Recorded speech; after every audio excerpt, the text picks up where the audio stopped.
자, 마켓나우 2부로 바로 이어가 보도록 하겠습니다. 오늘 우리 시장 코스피가 일단은 좀 반등세를 나타내고 있는데 시장이 확실한 것에만 반응하는 그런 모습을 나타내고 있어요. SK하이닉스 어제 실적 발표했는데 실적이 좋았죠. 너무나 좋았는데 어제는 좀 빠지는가 싶었더니 오늘은 시장에서 목표 주가 좀 상향해야 된다라는 그런 확실한 실적 기반한 모멘텀들이 받쳐주니까 주가가 반등하기 시작했고요. 반면에 삼성전자는 여전히 안개 속 불확실합니다. 뭔가 확실한 게 없으니까 삼성전자는 또 추락을 하고 있죠. 자, 어제 현대차 실적 발표했더니 생각보다 조금 실망스러웠습니다. 오늘 현대차 주가 떨어지고 이제 기아가 오늘 실적 발표하는데 실적 기대감, 현대차보다는 좀 좋지 않을까라는 기대감에 기아는 반등세를 나타내고 있습니다. 자, 이렇게 시장이 어쨌든 불안하니까 확실한 걸 찾을 수밖에 없네요. 네. 수급이 안 들어오고 있어서도 문제입니다. 네. 지금 외국인이 기관도 그렇지만 전체적으로 전기전자, 운수 장비, 차 업종이죠. 그리고 제약바이오 업종을 팔고 있거든요. 네. 그렇다 보니까 힘을 낼 수 없는 시장 전반적으로 환경이고 말씀해 주셨다시피 오늘 대형주의 실적 발표가 또 줄줄이 이어지는 네. 금요일 아니겠습니까? 그래서 실적 이게 좀 잘 나와줘야지 시장의 분위기를 반전시킬 수 있을 텐데 약간은 어떻게 될까 또 궁금증을 네. 자아내게 하는 시장이 아닐까 싶네요. 예. 네. 자, 한 주의 마지막 금요일입니다. 오늘 또 잘 마무리해야 10월 말 다음 주 또 11월 시장을 대비할 수 있겠죠. 오늘 일단은 시장에서 어떤 이슈들이 부각받고 있는지 이슈 브리핑을 통해서 시장의 분위기 한번 정리해 보도록 하겠습니다. 네. 자, 오늘 시장은 어제와 또 비슷하게 영풍그룹이 이렇게나 또 관심을 많이 받고 있는 상황입니다. 영풍그룹의 또 영풍그룹과 고려아연의 경영권 분쟁 때문에 어제 깜짝 놀라셨죠? 고려아연이 상한가를 쳤습니다. 오늘도 장 초반에 시작하자마자 20%대 급등세를 나오다가 탄력이 약간은 줄어들고 있는데 여전히 영풍그룹, 정밀이나 고려아연, 영풍 이런 관련 종목들이 일제히 급등세, 이제는 테마주 형태가 돼버렸습니다. 이제 품절주, 물량이 적기 때문에 수급이 쏠리게 되면, 수요가 쏠리게 되면 바로 주가가 10%, 20% 상승하는 이런 상황이 됐는데 우리가 사기는 쉽지 않은 시장으로 변해버렸습니다. 자, 이외에도 좀 살펴보면 오늘 은행주들이 관심을 많이 받고 있는데 주가의 상승률도 굉장히 좋습니다.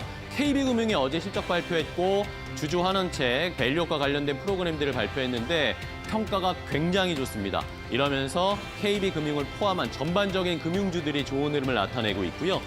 전선이나 전력설비, ESS 이쪽도 오랜만에 다시 관심을 받으면서 최근에 조정받았다가 반등세를 나타내고 있습니다. 반면에 최근에 좋았던 제약바이오나 비만 치료제 관련된 종목들은 오늘 차익 실현 물량이 조금 나오고 있고 간밤에 또 테슬라의 주가 엄청나게 올랐죠.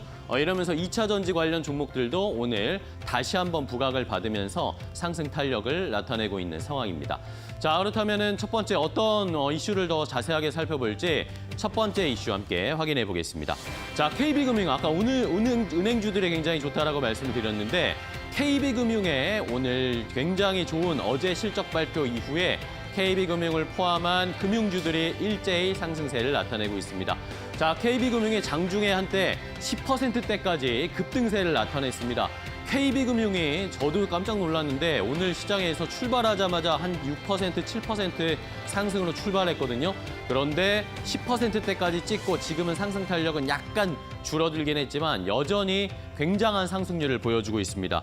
자, 3분기 실적 어제 발표했는데 실적도 너무 좋았고 주주 환원책 그리고 밸류업 프로그램과 관련된 앞으로의 청사진, 로드맵들을 발표했는데 이것이 전부 다 좋았다라고 시장에서 평가를 하고 있습니다. 자, 일단은 KB금융이 보통주 자본 비율 13%를 초과하는 자본을 그 다음에 주주 환원 재원으로 활용하는 기업 가치 재고 계획을 어제 발표를 했습니다. 자, 이것에 대한 호평이 이어지면서 시장에서는 이 KB금융의 목표 주가 더 높여야 되는 거 아닌가라는 그런 이야기들이 계속 나오고 있고요. 실적도 너무 좋았습니다. 실적도 역시 보시는 것처럼 3분기 순이익이 1조 6천억 원을 넘었습니다. 전년 대비해서도 18% 증가한 그런 실적이었고요. 자, 이러다 보니까 삼박자가 너무나 고르고 잘 맞춰져 있는 상황이고 KB금융이 어제 이렇게 주주 환원책, 밸류업 프로그램과 관련해서 사자우를 토하듯이 여러 가지 정책들을 발표했는데 뭐 그 밸류 프로그램 지수에서 빠진 것에 대한 분풀이를 하듯이 어제 밸류 프로그램과 관련된 앞으로의 계획들을 발표했습니다. 자, 그렇다면은 과연 KB금융 앞으로 밸류 프로그램의 지수에 다시 포함될 수 있을지, 이것에 따라서 주가가 계속 고공행진할지, 오늘 52주 신고가 이렇게했거든요. 연말까지의 배당에 대한 기대감도 또 더 커질 테니까 KB금융 과연 어떻게 공략을 해야 할지 한번 잘 판단해 보시기 바랍니다. 자, 그럼 은행주들의 주가 어떻게 움직이는지 함께 확인해 볼까요? 네, 오늘 시장은 금융주가 이끌고 있는데 단연 KB금융입니다. 오늘 7.3% 강세 힘이 느껴지시죠? 단기, 그러니까 누적으로 4조 4천억 원 순이익을 거뒀다라는 부분과 더불어서 주주 환원에 대한 강력한 의지를 보여줬기 때문에 투자자들의 매수금이 몰리는 것으로 현재 파악이 되고 있습니다. 4대 금융주들 모두 그래도 긍정적인 실적을 낼 것이다라는 가능성 언급이 되고 있는 상황이고요. 그리고 신한지주와 우리금융지주가 오늘 실적 발표를 앞두고 있는 상황인데요. 특히 신한지주 같은 경우에도 1조 3,665억 원의 3분기 그 순이익을 낼 것으로 예상이 되고 있는 상황입니다. 오늘 3.5% 상승하면서 출발하고 있는 모습이고요. 우리 금융지주도 3분기 요 실적 순이익 기준입니다. 한 8,995억 원 정도 예상이 되고 있습니다. 오늘 실적단에서 어떻게 나오는지 굉장히 관심이 좀 집중되고 있는 상황이고요. JB금융지주는 전북과 광주, 영업을 기반으로 하는 그런 지방금융지주입니다. 그래도 굉장히 중요한 게 지방금융지주 중에 첫 실적 스타트를 끊었고 실적이 또 잘 나왔습니다. 게다가 금융지주, 그러니까 지방 쪽에서는 처음으로 분기 배당에 대한 그런 입장도 발표를 했습니다. 그렇기 때문에 마음을 좀 얻고 있는 상황, 5% 강세 힘으로 오늘 18,470원 선에서 움직이고 있고요. 대구은행을 기반으로 하는 DGB 금융지주 모두 긍정적인데 현재 0.7% 상승하고 있습니다. 역시나 뭐 금리 하락이나 홍콩 ELS 이슈 때문에 은행주 전반적으로 영업 환경은 좋지 않았지만 그래도 대출금리 이런 부분이 좀 받쳐줬고 은행, 비은행 쪽 우호적인 그런 이익이 나다 보니까 전반적으로 훈풍이 불고 있다. 이렇게 좀 표현해 볼 수 있을 것 같습니다. 오늘 금융주, 주주 환원 정책에 대한 의지 이런 부분이 추가적으로 더 나올 수 있을지도 확인해 보시면 좋을 것 같고요. 다음 테마 가보도록 하겠습니다. 자, 오늘 우리 시장에서는 금융주가 시장을 이끌고 있었고 어제 미국 시장 같은 경우에는 테슬라에 집중이 됐죠. 많은 이목이 쏠렸습니다. 어제 테슬라가 거의 하루 만에 22% 급등세를 나타내면서 엄청난 시세를 분출했죠. 이러면서 시장에서는 테슬라에 대한 기대감이 더 커지고 있는 상황입니다. 자, 일론 머스크가 내년에 더 좋을 거다라고 뭐 이게 허풍인지 실제인지는 살펴봐야겠지만 어쨌든 내년에 더 좋아질 거다, 판매 대수도 많아질 거고 실적도 좋아질 거고 이익률도 괜찮아질 거다라는 이야기들을 계속 내놨습니다. 자, 일론 머스크가 일단은 뭐 이번 3분기에도 인도 대수가 굉장히 좋았죠. 숫자 자체도 좋았고 이익률도 늘어났기 때문에 이제 대량 생산하는 테슬라의 이런 시스템, 생산 공정이 뭔가 효율화를 이루고 있다라는 대량 생산을 가능하게 하고 있다라는 것도 시장에서는 긍정적으로 판단을 했습니다. 여기에 더불어서 일론 머스크가 내년에는 저가 모델을 출시할 건데 이 저가 모델 2겠죠. 저가 모델과 자율주행 로보택시가 시장을 선도하면서 이런 것들이 내년에 테슬라의 이익률을 더 치솟게 할 것이다라는 이야기를 했습니다. 이런 말에 시장이 그대로 반응했습니다. 어제 시간의 거래에서는 12% 정도 상승했다라고 말씀드렸는데 실제 이제 어제 시장에서는 본 시장에서는 20%가 넘게 오히려 매수가 더 쏠리게 되면서 테슬라의 주가가 고공행진을 펼쳤습니다. 자, 이러다 보니까 이제 테슬라의 연간 올해 연초부터 어제 시장까지의 수익률이 플러스로 전환이 됐습니다. 플러스 5%로 테슬라의 주가가 이제는 반전하기 시작했고요. 이런 것들이 우리 시장에도 영향을 줄 수 있을지 국내 2차 전지 업종 일단은 바닥은 좀 확인한 것으로 보이는데 뭔가 상승할 수 있는 한 번에 더 모멘텀이 필요하거나 좋은 숫자들이 좀 필요한데 일단은 테슬라가 반등세를 나타내고 있고 이것에 따라서 우리 시장에서도 오랜만에 2차 전지들이 다시 관련주들이 움직이고 있습니다. 대형주는 상승 탄력이 엄청 높지는 않지만 중소형주 단에서는 그래도 조금의 갭상승이 나오고 있는데 자, 그렇다면 2차 전지 관련 종목들 어떻게 움직이는지 함께 체크를 해보겠습니다. 네, 테슬라 관련주 보면 되겠죠? 일단 대표적으로 LG 에너지 솔루션 오늘 1% 상승하면서 출발을 하고 있는데 LNF, LG 에너지 솔루션 모두 3거래 연속 좀 상승하고 있는 흐름들이 나타나고 있습니다. LG 에너지 솔루션은 4680 배터리 이 부분이 워낙 테슬라나 BMW에 공급될 수 있다라는 가능성 주요 완성차 기업이에요. 그런 부분들 수혜 전망 이슈가 있었습니다. 그리고 테슬라 쪽에서 우리가 자체적으로 4680 배터리를 자체적으로 생산하더라도 그래도 외부 협력사와의 손은 잡을 것이고 그 협력은 조금 더 강화할 것이다 이렇게 얘기를 했잖아요. 그래서 그 우려감을 일부 떨쳤다. 더해서 테슬라 효과 톡톡히 보고 있습니다. 전기차 캐즘 장기화 우려가 됐었지만 그래도 수요가 일부분 개선되겠네. 이런 심리가 작용하고 있는 듯합니다. 자, LG 에너지 솔루션 4,500원 상승하면서 41만 원 선 위에서 움직이고 있는 상황. 역시나 40만 원 위에서 이번 주 가네요. 자, 그리고 대표적인 테슬라 밸류 체인 관련주라고 할 수 있는 LNF 4680 양극재 이 부분을 테슬라와 LG 에너지 솔루션에 공급하는데 올해 말부터 조금 더 탄력을 받을 수 있을지 그 부분을 좀 보셔야 될 것 같고요. 역시나 3거래 연속 상승하면서 오늘도 4% 강세 흐름으로 출발을 하고 있습니다. 현재 10만 4천 원 선에서 움직입니다. 그리고 에코프로, BM 에코프로 최근 좋지 않았습니다. 동조해야 되지 못한 흐름들이 있었는데 오늘 소폭 반등의 흐름들은 보여주고 있고요. 외국인의 매수세가 SK이노베이션은 최근 며칠간 들어오더라고요. 현재 11만 5,800원. 전 계열사의 실적은 좀 부진할 것으로 예상되니까 그 희비는 좀 엇갈릴 것으로 예상됩니다. 잘 보시면 될 것 같고 삼성 SDI는 오늘 약세 흐름을 좀 보이고 있습니다.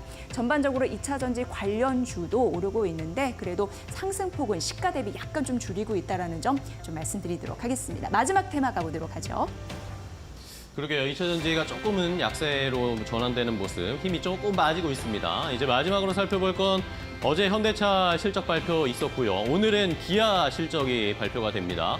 자, 어제 현대차 실적 때문에 조금은 아쉬운 감이 있었어요. 자동차 관련돼서 이제 현대차도 실적 피크인가라는 그런 의문점들 좀 나오고 있는 상황인데 자, 일단은 오늘 기아 실적을 봐야겠죠. 그래도 어제 현대차 조금은 기대보다는 실망했지만 그래도 선방했다라는 그런 의견들이었습니다. 자, 기아도 오늘 실적 발표하는데 오후에 아마 발표가 될 것으로 보입니다. 매출은 26조 한 3,300억 원대 기록할 것으로 보이고 영업이익은 한 3조 초반대 나오지 않을까라고 예상을 하고 있는데요. 자, 전년 동기 대비해서 어쨌든 매출이나 영업이익이나 다 증가할 것으로 보입니다. 기아는 말입니다. 자, 이러면서 3분기 역대 최대 실적 기록하지 않을까라는 기대감들도 나오고 있고 어쨌든 어제 현대차도 보셨지만 하이브리드 쪽에서의 현대차, 기아 이 양 두 기업의 판매 대수나 이 실적들이 그나마 좀 받쳐주는 모습을 확인할 수 있는 상황이고 전기차 쪽에서도 어느 정도의 캐파가 나올지도 저희도 참 잘 살펴봐야 되겠습니다. 자, 어제 현대차의 실적은 약간 아쉬웠습니다. 일단은 눈높이가 약간 낮아지는 상황. 이러다 보니까 어제 현대차의 주가가 빠졌고 오늘도 현대차는 좀 주가가 빠지더라고요. 근데 기아는 일단은 상승불은 켜고 있는데 과연 이제 실적 발표하고 나서 어떻게 기아가 움직일지도 시장에서는 많은 관심을 받고 있습니다. 자, 현대차 그룹 내부에서도 3분기의 실적이 약간 주춤한 것에 대해서 과감한 내부 혁신을 조금 더 진행해야 된다. 지금도 발빠르게 대응은 하고 있는데 일단 긴장감을 고삐를 늦추지 않는 것으로 보입니다. 그런 이야기들이 나오고 있으니까 한번 현대차, 기아, 현대차 그룹주 기대해 보도록 하겠습니다. 관련된 종목들의 움직임 함께 체크해 보시죠. 네, 오늘 현대차가 눌리고 있는 상황입니다. 어제 외국인과 기관의 매도세가 있으면서 5% 약세. 오늘도 외국인의 매도세가 일정 부분 출회가 되더라고요. 1% 추가적으로 떨어지고 있는 흐름들이 나타나고 있는 거고요.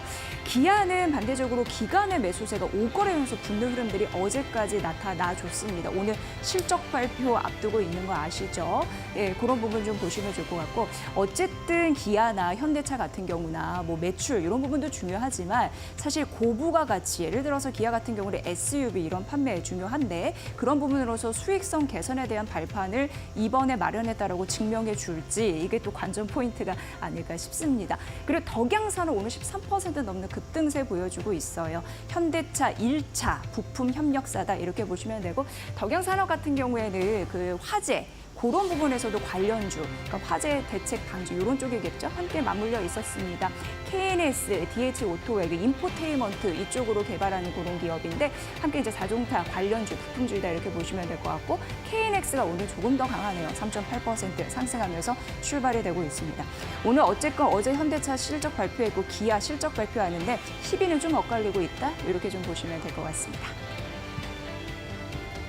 자, 시장의 분위기 이렇게 전반적으로 살펴봤어요. 이제 종목별 대응이 더 필요한 시간입니다. 개장하고 1시간 정도 지났으니까 또 시청자분들 궁금하신 사항 저희가 더 자세하게 알려드리겠습니다. 이데일리온 파트너와 함께 종목 전략 함께 살펴보시죠.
네, 이어서 시장 상황 조금 더 자세하게 알아보고 가도록 하겠습니다. 오늘은 이데일리온의 주태영 파트너 모시고 이야기 나눠보도록 하겠습니다. 안녕하십니까? 네, 안녕하십니까?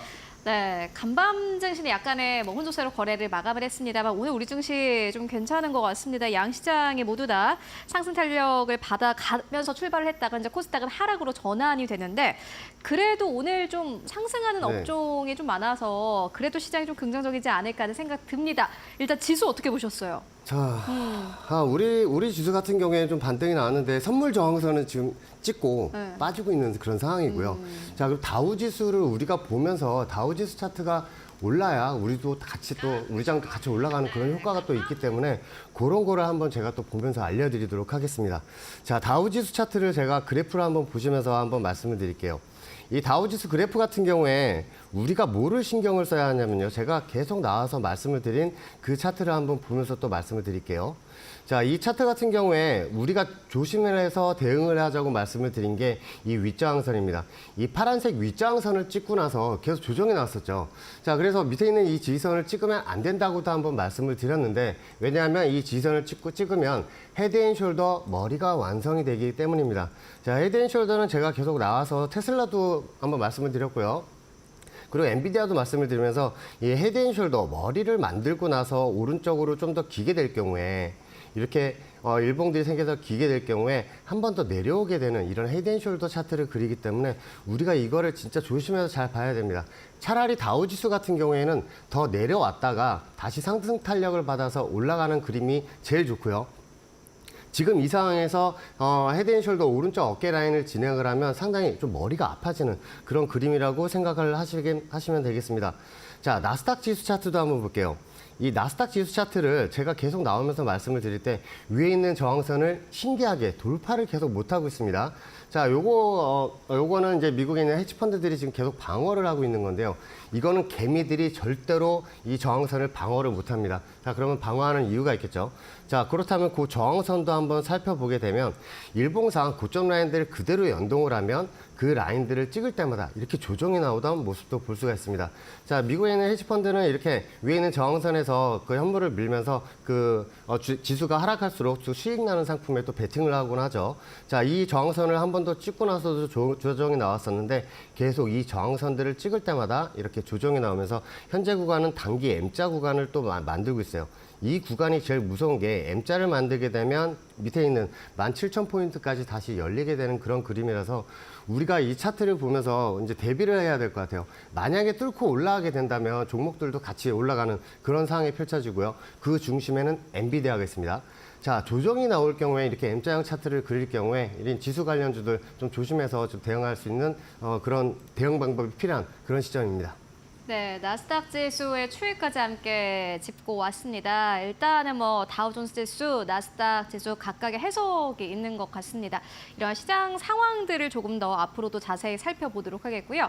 아마 시장이 좀 어렵다 보니 여러분들 궁금증 많으실 것 같습니다. 궁금증 있으신 분들은 유튜브를 통해서 함께 채팅창에 남겨주시면은 저희가 바로 접수를 해서 여러분들의 궁금증 해소에 좀 힘써 보도록 하겠습니다. 그렇다면은 오늘 시장 에서 어떠한 업종이 움직였는지 그리고 종목들도 함께 살펴보도록 할 텐데 앞서서 파트너님께서 SK 하이닉스에 대한 투자 의견 전해주셨었는데 보니까는 오늘 20만 원대 뚫어냈고 굉장히 어떤 이제 섹터를 이야기해 주실지 제가 궁금한데요. 자, 그래서 엔비디아를 말씀을 드리면서 네. 그 SK 하이닉스도 한번 또 리뷰 한번 또 해보도록 좋습니다. 하겠습니다. 네. 자, 제가 이 엔비디아 차트를 계속 말씀을 드리는 이유는 한 가지밖에 없습니다. 뭐냐면 이 엔비디아가 떨어지게 되면 우리나라 삼성전자, SK 하이닉스를 비롯한 반도체 관련주들이 떨어지면서 지수 하락을 또 이끌고 있죠. 자, 그렇다면 이 엔비디아가 지금 현재 위치가 어디인지를 알아야 이걸 또 대응을 할 수가 있으니까 그 그래프도 한번 지금 보면서 말씀을 드리도록 하겠습니다. 자, 이 엔비디아 차트입니다. 자, 우리가 기존에 신경 썼던 그 라인들은 일봉상 엔비디아 저항선을 찍으면서 계속 조정이 나왔던 이 일봉, 이 연두색 저항선들을 잘 보셔야 돼요. 과거에서도 이 라인을 찍고 크게 조정이 나왔던 그 그림이 보이고요. 이 저항선을 찍고 또 조정이 나왔던 그런 그림들이 보이는데 현재는 그 구간을 한번 뚫었다가 다시 내려온 그런 상황입니다. 자, 그렇다면 현재 밑에 있는 일봉상 최저점, 이 파란색 추세선을 주시해서 보셔야 돼요. 그 라인들을 찍을 때마다 이렇게 반등이 나왔었는데 어제 같은 경우에 살짝 뚫었다가 지지를 한 그런 상황입니다. 좀 위험한 상황이고요. 왜냐하면 엔비디아가 이 위에 있는 지지선을 지지를 못하고 내려갈 경우에 120불 후반에 있는 그 지지선까지 바로 밀리게 돼 있습니다. 그렇게 된다면 우리나라 지수도 같이 밀릴 가능성이 아주 크고요. 나스닥도 크게 밀릴 가능성이 아주 큽니다. 자, 지지라고 반등이 나오면 위에 있는 이 파란색 저항선까지 찍고 나서 꼭 뚫어야 하는 저항선으로 보고 위에 있는 저항선 수치도 한번 알려드릴게요. 148.8불, 거의 149불 가까이 되는 그 저항선이 있는데 이 저항선을 무조건 뚫고 올라가야지 우리 장도 레벨업이 할 수 있는 그런 그림이 마련이 돼요. 자, 반대로 빠지고 내려오면 1차 지지선이 128.8불, 그 밑에 있는 계속 저항선을 삼았었는데 이제 지지선으로 바뀐 라인이거든요. 이걸 뚫고 내려가면 이 라인을 꼭 볼 겁니다. 124.3불인데 요 라인들 지지를 하고 반등 여부도 우리가 체크를 하면서 대응을 해야 되는 그런 상황이죠. 자, 그렇다면 이 엔비디아를 보면서 우리가 삼성전자, SK하이닉스, 한미반도체를 안 볼 수가 없죠. 자, 제가 삼성전자를 가지고 나왔는데 이 밑에 있는 지지선, 저번에 제가 화요일 날 말씀을 드렸던 그 지지선이 뚫린 상황이에요. 그럼 어떤 지지선이 뚫렸는지 제가 추세선을 한번 보여드리도록 하겠습니다. 자, 이 과거 차트 보시면 이 동그라미 친 부분 두 부분이 보이실 거예요. 이 날 저점하고 저점하고 쭉 연결을 해보면 그 라인이 딱 지지선이었는데 그 라인을 깨고 내려갔다는 건 밑에 있는 지지선까지 열려버렸다는 뜻이에요. 그렇다면 밑에 있는 지지선이 55,000원, 요 라인이 생면선으로 보고 대응을 하셔야겠습니다. 아직 더 하락할 수 있는 그 자리들이 남아있기 때문에 현재 구간에서 일단은 매수 잡는 것도 저는 물론 찬성이지만 조금이라도 더 저점에서 잡고 싶으신 분들은 조금 기다리셨다가 매수를 잡으시는 게 더 어떨까 하고요. 자, SK 하이닉스입니다. 자, 이 SK 하이닉스 정말 저는 이거 리뷰를 하고 싶었어요. 어떤 리뷰를 하고 싶었냐면 이 SK 하이닉스를 제가 매수를 드렸을 때 9월 3일입니다. 이 9월 3일 날 매수를 드리고 나서 어떻게 움직였는지 한번 또 알려드릴게요. 자, SK 하이닉스 같은 경우에 9월 3일 날 이날이죠. 17만 원 중반에 있을 때 제가 말씀을 드리고 밑에 15만 3천 원에 15만 3천 원부터 매수를 잡으라고 말씀을 드렸는데 되게 이상한 파트너라고 생각을 했을 거예요. 왜냐하면 10% 이상 빠져야 15만 3천 원을 찍거든요. 근데 그 다음날 바로 찍었습니다. 자, 찍고 나서 이 밑에 있는 지지선들 15만 3천 원 이하에서는 언제든지 매수를 보셔도 된다고 말씀을 드렸는데 그러면서 제가 목표가를 얼마를 말씀드렸어요? 20만 원이죠. 자, 20만 원을 갔을 때 저 매도를 하시라고 말씀을 드렸는데 20만 원부터 매도가 들어갔고 30.76%의 수익을 거둔 그런 상황입니다. 자, 그렇다면 오늘 같은 장을 좀 잘 보셔야 돼요. 왜냐하면 어제 그 저항 자리에서 찍고 나서 현재 구간, 이 현재 구간 오늘자 일봉을 보시면 요 저항선을 지지선 삼아서 오늘자 일봉이 딱 지지를 하고 있습니다. 자, 이런 걸 보시면서 하나하나 생각을 해보시면 아, 이 라인을 또 지지를 한다면 바로 위에 있는 저항선 21만 원까지 가겠네 라고 생각을 하시면서 이 추세선은 이렇게 대응을 하시면 됩니다. 그래서 이런 거를 한번 보시면서 추세선도 한번 배워보셨으면 좋겠어요. 자, 하나를 더 말씀을 드리겠습니다. 이 한미 반도체예요.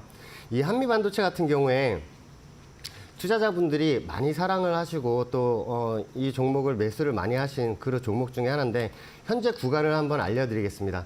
자, 현재 구간 같은 경우에 밑에 있는 지지선 라인이 바로 딱 밑에 96,000원이 나와 있고 자, 이 공략주로 제가 드렸어요. 자, 아침 방송에서 제가 마켓나 2부에서 공략주로 드렸는데 96,500원서부터 한번 매수를 보시라고 말씀을 드렸습니다. 95,000원까지요.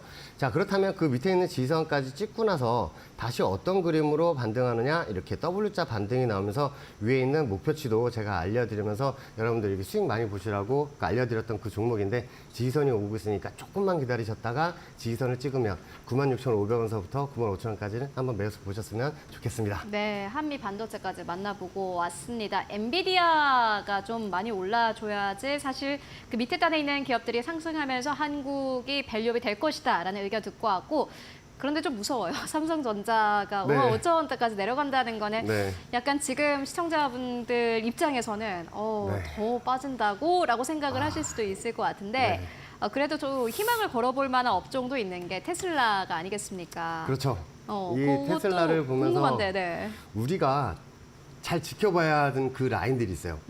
어떤 라인을 잘 지켜봐야 되냐면 제가 이 테슬라 차트를 제가 6월 말부터 계속 보여드렸습니다. 자, 그렇다면 이 라인에서 어떻게 움직일 건지 제가 예상을 하고 매수나 매수 라인, 저항선 라인도 한번 알려드렸는데 그 라인들 한번 살펴보겠습니다. 자, 지금 되게 신기하실 거예요. 왜냐하면 6월 25일 날 제가 이게 테슬라 차트를 말씀을 드렸거든요. 역히된 숄더 8라인을 찍으러 올라갈 거라고 말씀을 드리면서 이 위에 있는 저항선을 말씀을 드렸는데 딱 찍고 조정이 나왔죠. 자, 그러고 나서 제가 아침 방송에 또 나와서 말씀을 드렸을 때 이렇게 M자형으로 찍고 나서 조정이 나올 거라고 한번 말씀을 드리면서 예시까지 한번 드려드렸어요. 위에 있는 저항선을 찍기 전에. 자, 이 저항선을 제가 말씀을 드렸을 때 과거 고점 라인과 계속 연동을 하면 이 라인을 또 찍고 빠지는 그 저항선도 알 수 있었고요. 그래서 이 저항선도 제가 찍고 빠질 거라고도 또 한번 말씀을 드렸습니다. 자, 오늘자 마감입니다. 오늘자 어디를 찍었어요? 과거 이 저항선 라인. 제가 말씀을 드렸던 그 저항선 라인을 또 찍었죠. 자, 그렇다면 우리는 이렇게 생각을 해야 돼요. 자, 테슬라가 분명히 투자자분들은 이런 얘기를 하세요. 해리스 부통령이 돼야 이 2차 전지가 올라가는데 지금 테슬라 그 일론 머스크 같은 경우에는 트럼프 그 선거 진영에 있습니다. 7,500만 달러를 선거 자금으로 지원했고요. 우리나라 돈으로 1,040억이에요. 자, 그렇게 된다면 이 테슬라 만약에 트럼프가 대통령이 돼도 해리스가 부통령이 돼도 테슬라는 좀 어부지리로 같이 올라가지 않을까 그런 생각이 듭니다. 자, 현재 상황만 보고 말씀을 드릴게요. 저항선을 지금 딱 찍고 끝났어요. 이 저항선을 딱 찍고 끝났어요. 자, 그렇다면 조정이 나와도 밑으로 나와도 이상한 그림이 아니고 위에 올라가도 이상한 그림이 아닌데 이 저항선은 누가 방어를 했을까요? 미국의 헤지펀드입니다. 자, 미국의 헤지펀드 500여 개의 헤지펀드가 있는데 그중에서 이 공매도 때리던 그 헤지펀드들이 있어요. 근데 위에 올라가면 이 저항선은 무조건 방어를 하겠다는 의지로 보입니다. 왜냐하면 뚫었으면 어제 뚫었어요. 근데 그 저항선을 딱 찍고 이렇게 빠졌다는 거는 자, 그렇다면 우리는 또 한번 생각을 해야겠죠. 조정이 나온다면 어디까지 또 조정이 나올지 그것도 생각을 하면서 대응을 해야겠습니다. 자, 그 대응하는 방법도 이제 제가 공방에서 또 알려드리도록 할게요. 자, 그렇다면 관련주로 또 제가 가지고 나온 에코프로 BM입니다. 자, 에코프로 BM은 제가 저번 방송에서도 15만 6,500원에 한번 매수를 보시라고 말씀을 드렸는데 오늘은 이런 리뷰를 할 거예요. 올라가게 된다면 어디까지 올라가게 될지 그런 것도 한번 살펴보도록 하겠습니다. 만약에 이 에코프로빙을 지금 현재 가지고 계신 분들은 40만 원대, 50만 원대 물려 계신 분들이 엄청나게 많으세요. 자, 그렇다면 어디를 뚫어야 위에 있는 저항선을 가는지 알려드리겠습니다. 자, 위에 있는 저항선이 19만 5,900원이고요. 위에 있는 이 파란색 저항선을 뚫고 올라가야 되는데 이유가 있습니다. 자, 그 저항선을 제가 이유를 말씀을 드릴 테니까 만약에 뚫게 된다면 어디까지도 올라갈 수 있다고 생각을 하시면서 대응을 하시면 되겠습니다. 자, 그렇다면 그 라인도 제가 한번 말씀을 드릴게요.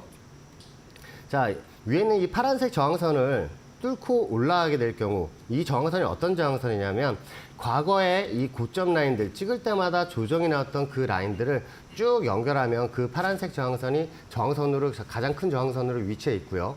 뚫고 올라가게 된다면 1차로 위에 있는 이 32만 5천 원 라인에 있는 이 빨간색 저항선을 목표로 보시고 대응을 하시면 됩니다. 자, 밑에서 잡으셨던 분들은 이렇게 대응을 하시는데 만약에 위로 올라갈 경우에는 위에 있는 저항선까지 한 번 더 크게 올라갈 수 있는 경우가 생기겠죠. 이 32만 5천 원을 뚫고 올라가야 45만 원, 50만 원대에 있는 물려 계신 분들이 탈출을 할 수 있으니까 그 점을 잘 염두를 해 두셔서 이렇게 대응을 하시면 좋겠습니다. 자, 그렇다면 다른 종목도 하나를 보면서 말씀을 드릴게요. LG 에너지 솔루션입니다. 자, 어제 박순혁 작가님하고도 저희가 그 유튜브 촬영을 하면서 또 한번 말씀을 들었고 이 종목이 또 어떻게 움직일지. 자, 그렇다면 매수점을 잡으신 분들이 제일 궁금한 거 위에 어느 저항선을 뚫고 올라가야 위에 있는 50만 원대, 60만 원대까지 다시 갈 수 있느냐. 그거를 한번 또 오늘은 이런 리뷰를 해드릴게요. 자, 과거에도 제가 41만 원에 아침 방송에서 41만 원 매수를 드렸는데 위에 있는 저항선 이 44만 원 라인을 1차 목표로 보라고 말씀을 드렸습니다. 자, 왜냐하면 그 저항선은 과거에서부터 계속 연결되어 온 라인이라서 단타로 접근하시는 분들은 44만 원 이 저항선 찍었을 때 단타로 보신 분들은 다 매도를 하시라고 말씀을 드린 이유가 그거였고요. 그 저항선을 찍고 지금 현재 빠진 상황입니다. 자, 그렇다면 어느 저항선을 뚫고 올라가야지 위에 있는 저항선까지 올라갈 수 있는지 그걸 한번 살펴볼게요. 자, 바로 위에 있는 이 파란색 저항선 라인은 수치가 44만 원 정도, 43만 9천 원 정도 되는 이 저항선인데 여기를 뚫고 올라가야 위에 있는 저항선 47만 2천 원 저항선까지 갈 수 있습니다. 자, 그 라인들을 한번 나중에 이 방송을 캡처해서 저하고 똑같이 추세선을 그려놓으신다면 나중에 대응하시기가 너무너무 편하시겠죠. 자, 그렇다면 이 빨간색 저항선을 뚫고 올라가서 일봉상 이렇게 지지를 하고 끝났을 경우에 그때는 이제 60만 원까지 다시 올라갈 수 있는 그런 상황이 펼쳐지니까 위에 있는 저항선 43만 9천 원 라인 이 라인을 꼭 뚫고 올라가야 된다고 생각을 하시면서 대응을 하셔야 돼요. 아주 중요한 라인입니다. 바로 위에 있는 저항선이요. 자, 그렇다면 다른 종목도 하나만 더 보겠습니다. 자, 포스코홀딩스예요. 자, 포스코홀딩스 같은 경우에는 여러분들도 아주 잘 아실 거예요. 어떤 추세선을 찍고 빠지고 어떤 추세선을 찍고 올라갔는지도 잘 보이실 겁니다. 자, 보시면 과거에 이 저항선은 찍고 나서 조정이 계속 나왔어요.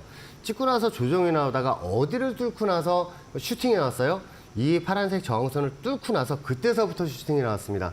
자, 그런데 우리가 이제 신경 써서 봐야 될 그 라인들이 있어요. 자, 그 라인들을 찍을 때마다 반등이 나왔던 그 추세선들을 보고 계세요. 자, 그래서 제가 이 라인에서도 제가 한번 최근 이 라인에서도 매수를 한번 드린 거고 그렇다면 어디를 뚫고 올라가야 위에 있는 그 60만 원, 70만 원대 물리신 분들이 빠져나올 수 있는지 그것도 한번 제가 알려드리도록 하겠습니다. 자, 오늘 되게 중요한 방송이에요. 이 위에 있는 추세선 어디를 뚫어야 되는지 한번 알려드리겠습니다. 자, 위에 있는 이 40만 원 저항선이 보이실 거예요. 이 저항선 같은 경우에 과거에 일봉상 보시면 이 라인들을 찍을 때마다 조정이 나왔던 라인들을 그대로 연결을 한 거고요. 요건 단기 저항선이라서 찍으면은 바로 돌파될 가능성이 아주 커요.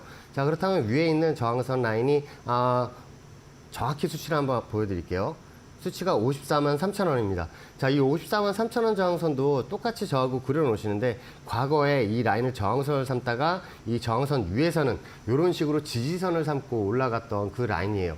그래서 이 라인을 목표치로 보셔야 되는데 54만 3천 원 라인을 한번 찍을 때는 밑에서 잡으셨던 분들은 매도 전술로 다가가시고 뚫고 올라갈 경우에는 그때서부터는 위에 있는데 그 물려셨던 분들이 여기를 뚫어야 본전이 오신다고 생각을 하시면서 이렇게 대응을 하셨으면 좋겠습니다. 수익 많이 보셨으면 좋겠습니다. 네, 포스코홀딩스까지 만나보고 왔습니다. 테슬라는 사실 지금 추가적인 상승이 있지 않을까 하고 기대하실 것 같은데 전체적인 기술적인 분석을 봤을 때는 지금보다 더 뚫고 올라가기는 약간 저항선에 부딪혔다라는 부분 짚고 왔고요. LG 엔솔과 포스코홀딩스는 각각 말씀해 주셨던 추세선의 돌파 여부 그리고 여기서 저항선을 어떻게 뚫어내느냐 함께 확인해 보시면 좋을 것 같습니다.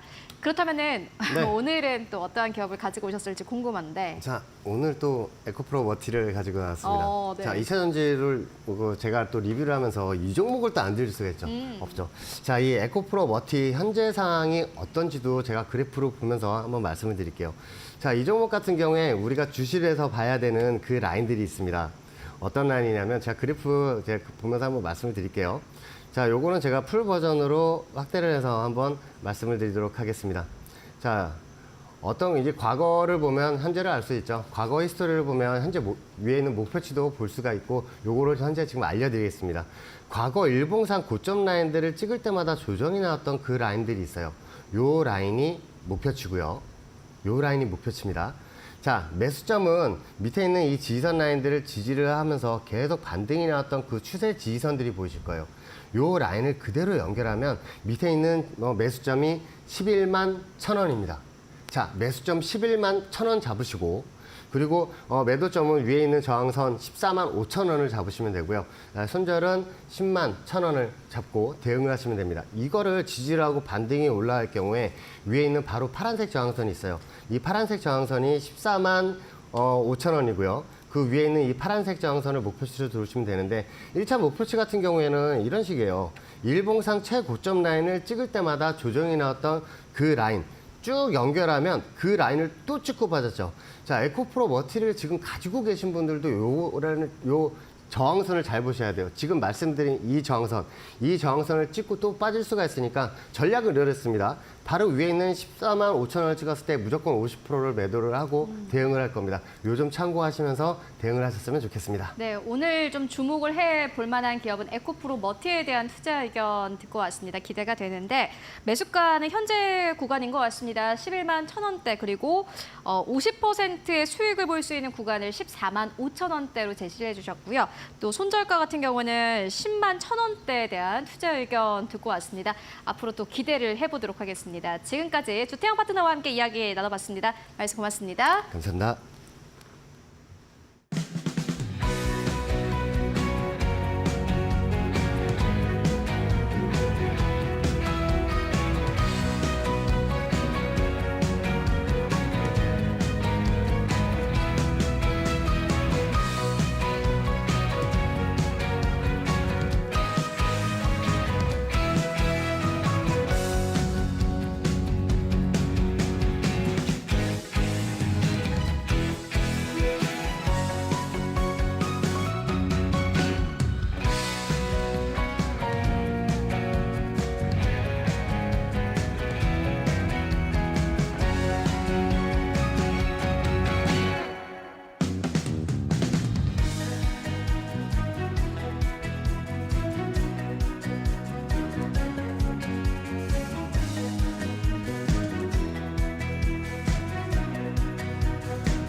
안녕하세요. 매드토크 신일섭입니다. 오늘의 주제는 롯데, 신세계, 현대, 유통 3사, 쇼핑몰 전쟁터. 들어와. 피트. 그 쇼핑몰 하기 딱 좋은 날씨네입니다. 자, 롯데가 전쟁을 선언했습니다. 타임빌라스. 자, 롯데에 대해서 저도 그렇지만 부정적인 생각을 이건 인정해야 되지 않습니까? 부정적인 생각을 가진 사람도 많은데, 그렇죠? 그동안 해왔던 어쨌든 그런 게 있잖아요. 자, 댓글에 안 좋은 것도 있지만 어쨌든 시간을 의미하는 타임, 그다음에 빌라스의 별장을 결합하여 새로운 시간이 열리는 공간을 만든다고 합니다. 과연 어떻게 될까요? 궁금하네요. 자, 뒤로 가보겠습니다. 5년 안에 결판 날 텐데. 자, 타임 빌라스 수성의 조감도. 자, 일단 이게 지금 수원에서 시작을 했는데 지금 대구의 강남이라고 하죠. 수성 알파시티에 건립 중인 롯데쇼핑의 프리미엄 복합 쇼핑몰 타임빌라스 수성의 조감도입니다. 자, 대구에 그 분지긴 하지만 거기도 이제 자연경관이 좋은 산들이 있잖아요. 거기에 있는 산들, 팔공산과 비슬산, 이 자연경관을 담아낸 디자인이 굉장히 특이점이라고 하고, 최상층부의 독특한 외관이 대구 지역 산지의 다채로운 굴곡과 팔공산 기암괴석의 신비로운 모습을 형상화했다.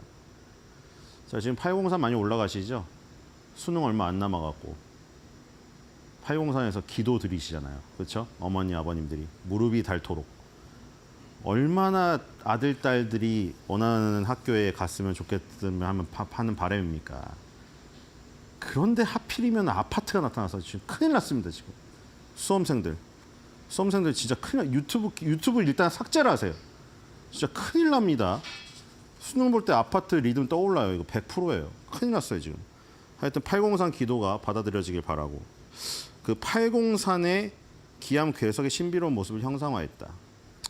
이 조감도로는 다 보이지 않지만 어쨌든 지금 이 대구의 정기를 담은 이 수성구의 타임빌라스, 이거를 지금 착공식에서 발표한 규모보다 연면적 14% 증가를 시키고 층수도 한 개층 증축을 하여 지하 2층, 지상 5층짜리 91,800평 규모의 이 쇼핑몰을, 복합 쇼핑몰을 지을 계획을 발표했습니다.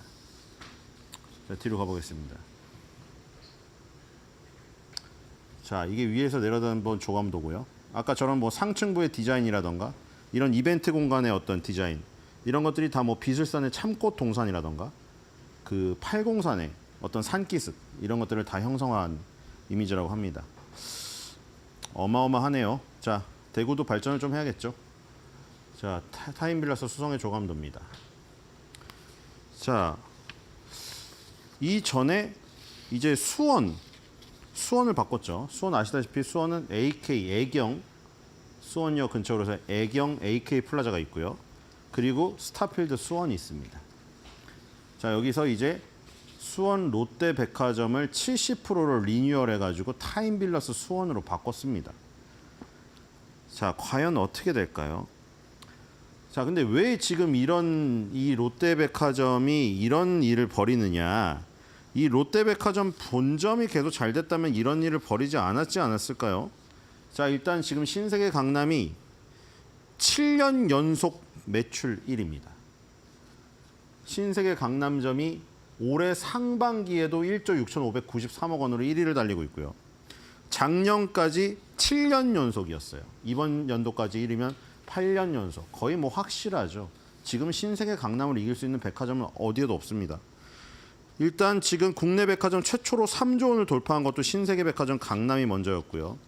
근데 바로 그 7년 전에 2016년도까지 1위는 바로 롯데 본점이었죠. 왜냐? 본점이 어디 있죠? 소공동. 소공동은 그 당시까지만 해도 뭐였어요? 우리가 상주에 사드를 들여온 지가 언제입니까? 그 당시죠. 그 뒤로 정말 집요한 보복이 이루어지지 않았습니까? 중국? 아직도 집요한 보복이 이루어지고 있죠. 지금은 아예 그 세뇌를 시키고 있습니다. 중국 아이들한테. 중국 여자아이들 눈물 흘리는데 초등학생한테 총을 쥐어주고 있어요, 지금. 중국은. 그래서 이제 여기 소공동에 오는 이 중국인, 뭐 보따리 상인이 단체 관광객을 싹 다 빼버렸습니다. 그래서 본점이 소공동에 있는 롯데는 굉장히 불리해졌던 것이죠. 그때부터 바뀌었습니다. 신세계 강남이 2000년대 개점을 했는데 2000년도에 개점을 했어요. 근데 2010년도에 최단 기간 연매출 1조 원 돌파, 2019년에 국내 첫 2조 원 점포, 4년 만에 3조 원 점포. 그러니까 국내 첫 2조 원, 3조 원 벽을 신세계 강남이 먼저 돌파를 하는 그런 모습. 롯데는 자존심에 스크래치를 입었겠죠. 자, 그래서 롯데 잠실과 롯데 본점. 자, 이게 지금 상반기 기준인데 작년에 신세계 강남은 3조 유일하게 돌파했다고 했고요. 롯데 잠실과 롯데 본점은 다 2조를 돌파했습니다. 전 온기로 봤을 때. 이번 연도에도 비슷하게 가겠죠. 두 개가 2조 돌파하고 신세계 강남은 3조를 돌파할 겁니다. 근데 올림픽에서도 그러잖아요. 은메달 2개로 개수는 더 많은데 금메달 하나 딴 애가 짜증나는 거죠. 왜냐면 내가 그 전에 전 올림픽 때 자기가 금메달리스트였거든요. 그러니까 기분이 들었겠죠. 그렇죠? 이젠 금메달을 뺏겨버렸으니. 그래서 지금 목표가 롯데백화점은 일단 잠실점이든 본점이든 지금은 잠실점이 더 유리합니다. 2016년 당시까지만 해도 소공동이 중국인들의 어떤 성지였기 때문에 무조건 패키지 관광에서 소공동을 들려서 면세점 싹쓸이라는 거, 그다음 남산을 가는 게 코스였기 때문에 얘네가 1위였지만 지금 잠실점에게도 뒤졌습니다. 왜냐하면 롯데월드타워 1, 2, 3, 123층짜리에 들어오면서 여기가 MZ들의 성지가 됐거든요. 그러니까 잠실은 롯데가 다 먹어버렸고요. 강남은 신세계가 다 먹어버렸죠. 그래서 1, 2등이 확실해졌죠. 본점은 옛날의 명성을 뒤로하고 3등으로 밀려났습니다. 어쨌든 간에 이 두 개를 계속 유지하면서 잠실점을 3조 이상으로 키워가지고 신세계 강남을 꺾는 게 목표입니다. 지금은 어려워 보이는데 그래서 일단 방향을 틀었죠. 신세계 정용진 회장이 했던 방식. 신세계 정용진 회장이 뭐라고 했습니까? 계속 온라인에서는 쿠팡이 라이벌이다. 온라인이 아니죠. 전체에서 롯데 현대 얘기도 안 했죠. 기분 나쁘겠죠. 롯데 현대가 라이벌인데 갑자기 나와가지고 쿠팡이 라이벌이라니 롯데 현대가 이게 뭐야 이거 얘네들 이랬겠죠. 근데 쿠팡이 라이벌인 거 맞죠? 쿠팡이 지금 다 눌러버렸잖아요. 신세계 롯데 현대를. 오프라인 말고 온라인이 지금 중심으로 떠오르면서 그 다음에 지금 이제 신세계에서 계속 그 놀이공원하고 야구장이 우리의 경쟁 상대다 이렇게 얘기했죠. 그래서 저길 인수해 버렸잖아요. SK 구단을 인수하고 그 다음에 놀이공원을 지금 화성 테마파크를 지금 세운다며요. 지금 그러니까 그쪽으로 가서 누를 수밖에 없다는 거를 당연히 인지를 한 겁니다. 그래서 정준호 롯데백화점 대표가 아까 롯데호텔 서울에서 타임빌라스 그랜드 오픈 및 쇼핑몰 중장기 전략 발표 기자간담회에서 이제 그 청사진을 밝힌 겁니다. 수원은 이제 리뉴얼을 70%를 해가지고 수원 타임빌라스로 지금 내세웠고 그다음에 대구 수성을 비롯하여 계속해서 지금 이제 짓는다. 그래서 13개를 확보할 겁니다. 7년 동안 7조 원을 투자하여 13개 매장을 확보할 것입니다. 그래서 지금 이 전부 다 이제 타임 빌라스로 전환될 거예요. 기존의 롯데 백화점, 롯데 아울렛, 그리고 새롭게 들어오는 것 모두 타임 빌라스로 명칭을 통일할 겁니다. 이제는 백화점 아울렛 시대는 끝났고 쇼핑몰의 시대가 온다는 것이죠. 하지만 그 앞에 누가 있었다? 스타필드가 있는 것이죠. 그래서 지금 단일 점포 3조 원 기록이 신세계 강남 빼고 전 세계로 따져도 영국 캐러즈 런던 2022년에 3조 6,400억 원, 일본 이세탄 신주쿠점 2022년에 3조 1,600억 원, 세계에서 3개밖에 없습니다. 자존심 상하겠죠. 그러니까 복합 쇼핑몰로 이기려고 이 지금 청사진을 밝힌 겁니다. 뒤로 가보겠습니다. 자, 과연 결과가 어떻게 될까요? 자, 신세계 강남의 이미지고요. 뒤로 가보겠습니다. 신세계 강남은 MG를 잘 파고들었죠. MG에게 저길 줬죠. VIP 권한을 줬기 때문에 거기서 인플루언서들에게도 줬거든요. 원래 백화점은 5, 60대 이상, 그렇죠? 돈 있는 사람들이 VIP 대접을 받는 그게 원래 일반적인 거였죠. 근데 20, 30대에게 VIP 권한을 주고 예를 들어 SNS 인플루언서, 뭐 팔로우, 인스타 팔로우 몇 명 이상, 유튜브 구독자 수 몇 명 이상에게조차 VIP를 줬어요. 백화점에서 돈을 한 푼도 쓰지 않았음에도 불구하고. 이 파격적인 신세계의 그 정책이 결국 강남의 MZ들을 끌어일으킨 거죠. 그리고 그런 것들을 뒤에서 따라하려고 롯데 현대가 시도를 했습니다만 한 발 늦은 거죠.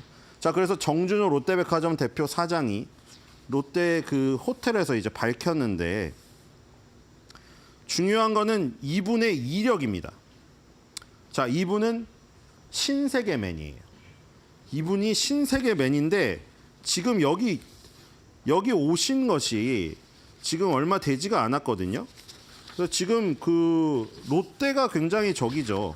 롯데가 다급했다는 게 사실 롯데 신세계 현대 서로 그렇잖아요. 롯데랑 혜태 같은 경우에도 서로의 껌도 지금 먹지를 않고 그런 와중에 이분을 데려왔다는 게 굉장히 특이점입니다. 이분이 1987년에 신세계 백화점에 입사하셨어요. 87년 민주항쟁 때. 그래서 2017년까지 무려 30년 동안 신세계그룹에만 근무한 뼛속까지 신세계맨입니다. 근데 이분을 데려왔다? 보통 이런 야구 경기나 스포츠 경기에서 이런 게 허용이 됩니까?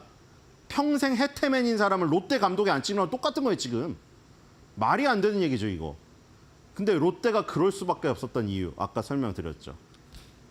소공동도 1등하게 뺏기고, 강남에게.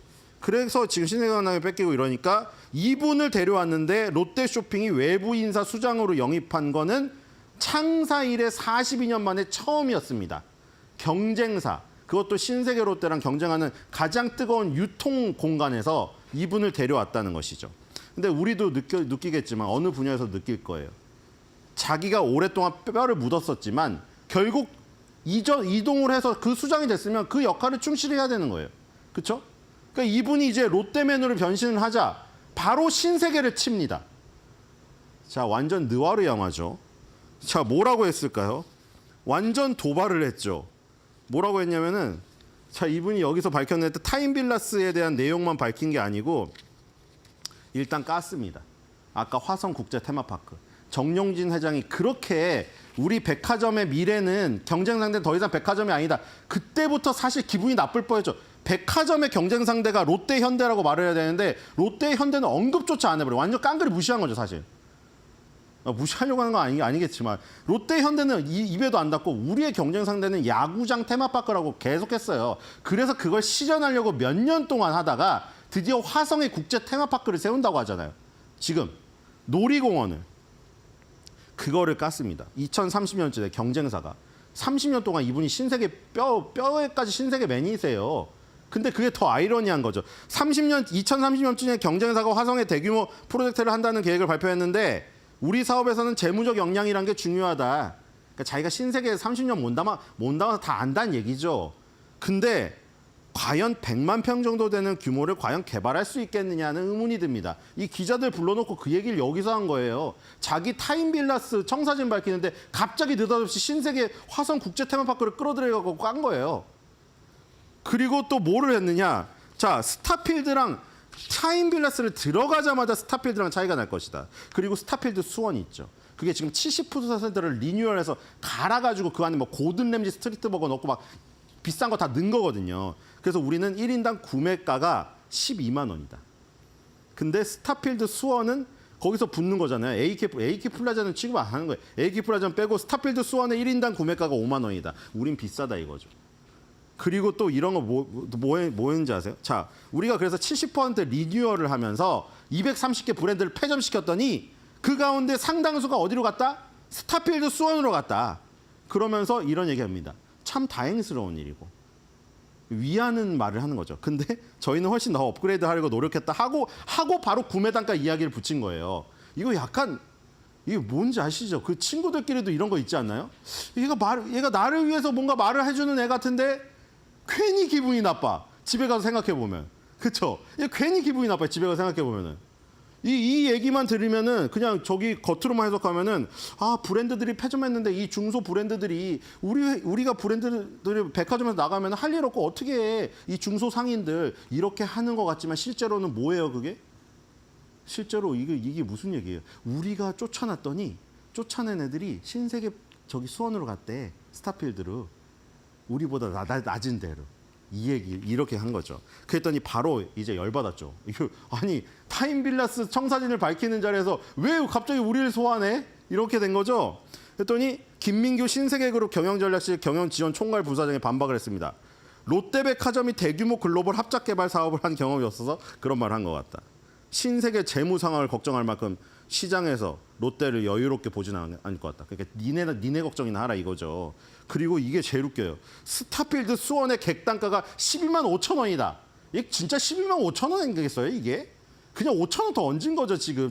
둘이 지금 이거 애들 싸움도 아니고 아까 전에 타임빌라스 수원의 객단가가 12만 원이고 스타필드 수원이 5만 원이라고 정 대표 30년 뼈 묻은 그 신세계맨 출신이 5만 원이라고 하니까 아, 우리 12만 5천 원이다. 너네보다 5천 원 높아. 한번 와서 보시고 말씀하시면 좋겠다고 했어요. 그랬더니 이제 신세계 30년 맨이니까 옛날에 정이나 뭐 이런 게 있었겠죠? 아니면 일부러 의도적으로 그렇게 도발해놓고 완전 사이가 흐트러지면 안 되니까 계획을 해놓은 걸 수도 있고 멘트를. 어쨌든 결국 사과했습니다. 신세계한테. 자, 이런 지금 상황이에요. 과연 이분이 어떤 결말을 맺을지 정말 궁금하네요. 그렇죠? 30년간 몸담았던 신세계를 떠나서 롯데로 와서 앞으로 한 30년, 나이로 봤을 때 12시면 하신 다음에 어떤 마지막에 어떤 결과, 자서전을 쓸 때 그 결과 어떻게 될지.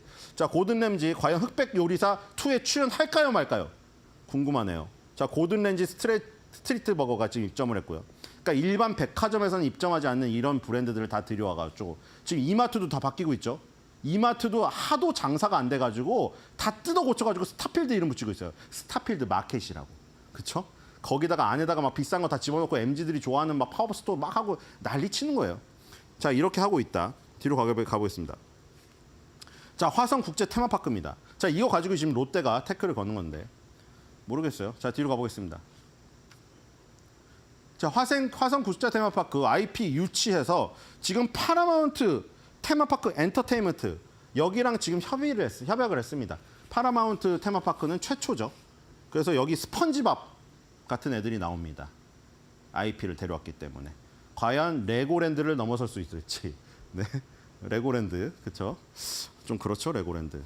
자, 스타필드입니다. 스타필드가 복합 쇼핑몰의 어떤 시초죠. 이게 지금 잘 되고 있고 실제로 야구장 테마파크를 경쟁 상대로 얘기했던 신세계 정용진 회장이 그 전에 삐에로 쇼핑이고 뭐고 지금 다 좌초됐잖아요. 그 중에 잘 된 거는 스타필드. 이게 롯데, 현대가 지금 이런 모습을 따라하고 있으니 잘 됐다고 평가를 지금 내려줄 수밖에 없습니다. 지금으로서는. 그렇죠? 왜냐하면 유통 3사가 다 따라하긴 하거든요. 이게 음료도 그렇고 다 그래요. 식품회사에서 초코파이 잘 된다고 하면 롯데 크라운이 베껴서 만들죠. 반대로 자일리톨 롯데가 잘 된다고 하면 오리온이 베껴서 만들고. 다 그런 겁니다. 자, 여기 유통 3사에서도 똑같아요. 그러니까 1등이 잘 히트치는 상품을 만들면 뒤에서 따라 만들어요. 따라 만들게 만들었던 선점한 그 사람은 어쨌든 성공한 거예요. 그 타겟을 선정하는데 인정을 해야죠. 그 능력은. 뒤로 가보겠습니다. 자, 그래서 유통 3사 중에 3번은 뭐 하고 있느냐?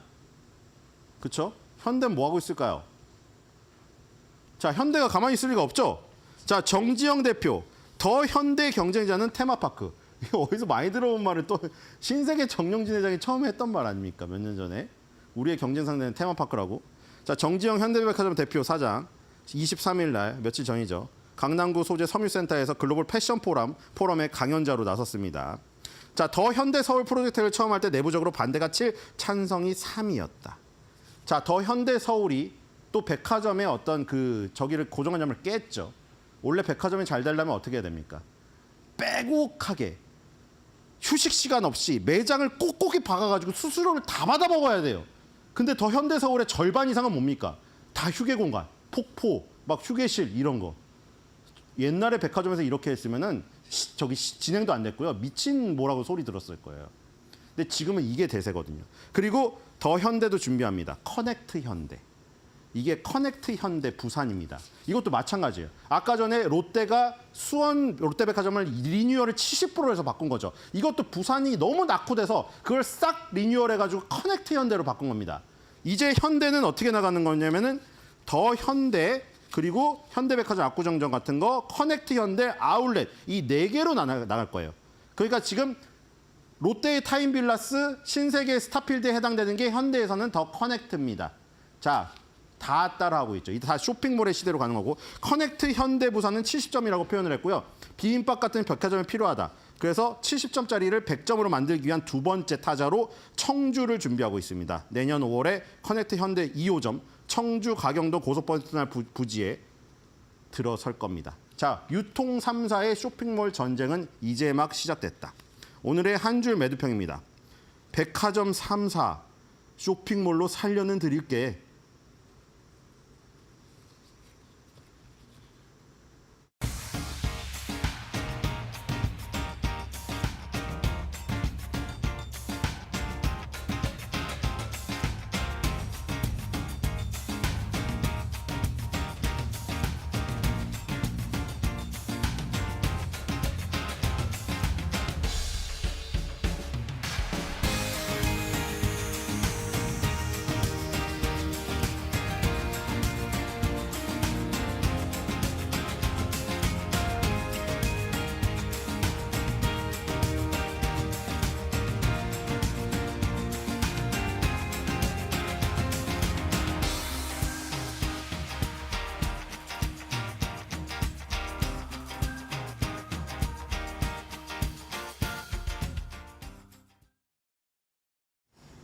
LG전자가 올 3분기 기준으로 역대 최대 매출을 달성했습니다.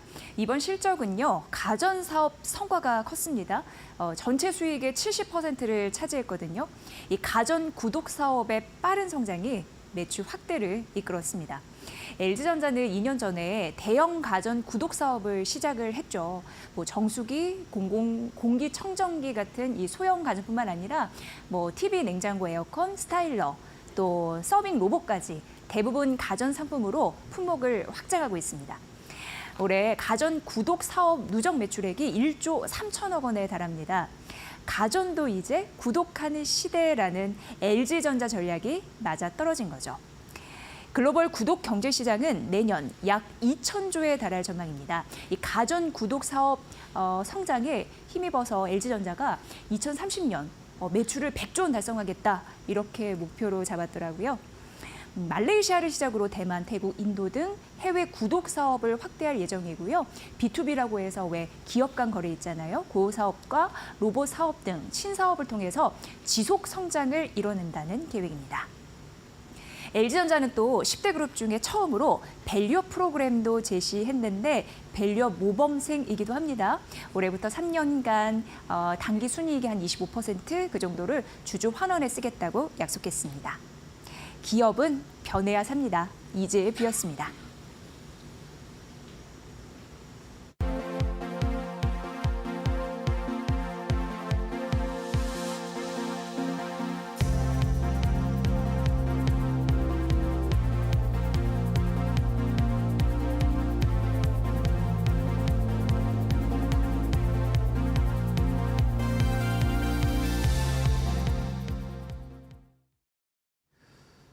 자, 이데일리 TV 인사이트로 이어가도록 하겠습니다. 조금 더 깊이 들어가서 이 경제 이슈들을 체크해 볼 텐데요. 오늘은 뭐 전기차, 2차 전지 얘기를 해보겠습니다. 많은 개인 투자자분들이 지금 2차 전지가 조금 더 반등을 해줬으면 좋겠다라는 속마음을 가지고 계실 텐데 어제 테슬라가 22%나 주가가 올랐는데 우리 시장에서는 2차 전지 그리고 소재 관련된 전기차 관련된 종목들의 반응이 그닥 뜨겁지는 않습니다. 상승은 하고 있는데 자, 과연 이것이 어느 정도 반등할 수 있을까요? 또 다른 모멘텀들은 있을까요? 2차 전지 오늘 더 자세하게 분석해 보도록 하겠습니다.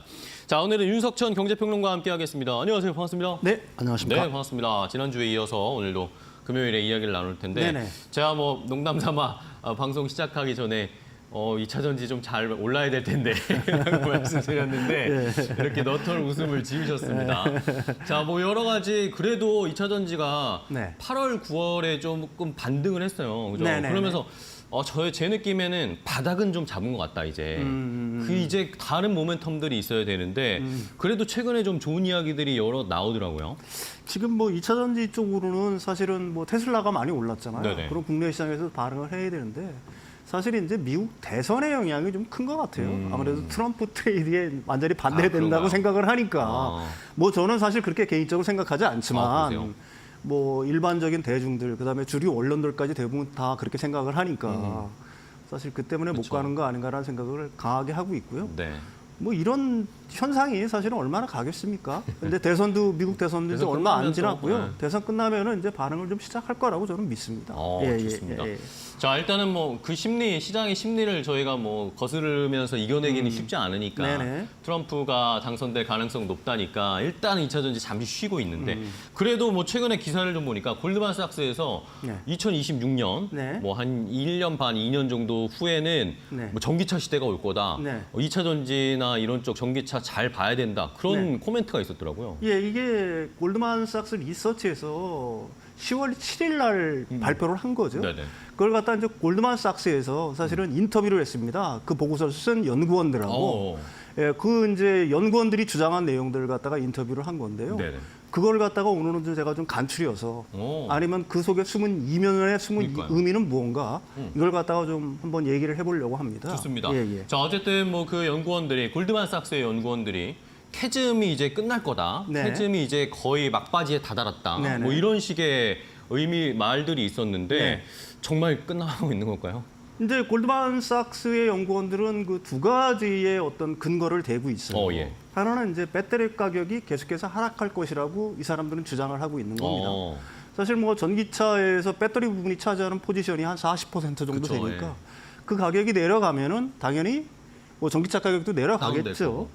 이제 그 글로벌 평균 배터리 가격은 22년 킬로와트당 한 153달러 정도였어요. 근데 이게 23년에 149달러 정도로 내려왔고요. 조금 내려갔네요. 올해는 111달러로 내려갑니다. 아, 100달러 초반대까지. 네, 내려갔네요. 이 정도까지 내려갔고요. 그 다음에 26년도에는 이게 한 80달러 정도 수준까지 80달러 요? 내려갈까요? 네, 80달러 정도면은 오. 우리가 22년, 23년으로 거의 절반 가격으로 그러네요. 떨어진다는 배터리 얘기죠. 가격이 절반으로 내려갈 거라고. 네네네. 이게 이제 오. 그런 이 정도 수준이면은 사실 내연기관차 수준까지 전기차가 내려갈 거다. 아. 이 사람들이 이렇게 생각을 하고 있는 거고요. 또 하나는 이제 경제적 관점에서 26년에는 전기차 수요가 강력하게 살아날 것이다. 이렇게 오. 분석을 하고 있는 겁니다. 왜 그러냐면은 사실 전기차 가격이 내연기관차랑 이렇게 동등해지게 되면은 그렇죠, 그렇죠. 사실 전기차에 대한 수요는 폭발적으로 늘 수밖에 없을 거고요. 이거는 이제 골드만삭스 리서치에서 얘기한 건 아니지만 마클레이스가 한 얘기죠. 올해 이제 완성체 업체들이 전기차, 저가 전기차를 비롯해서 전기차를 갖다가 한 100여 종을 출시를 합니다. 그 내년에는 한 70여 종을 출시를 해요. 근데 이제 중요한 거는 사실은 이제 캐즘을 극복하려고 하게 되면은 대중성을 확보를 해야 되는 거니까 그쵸, 그쵸. 예.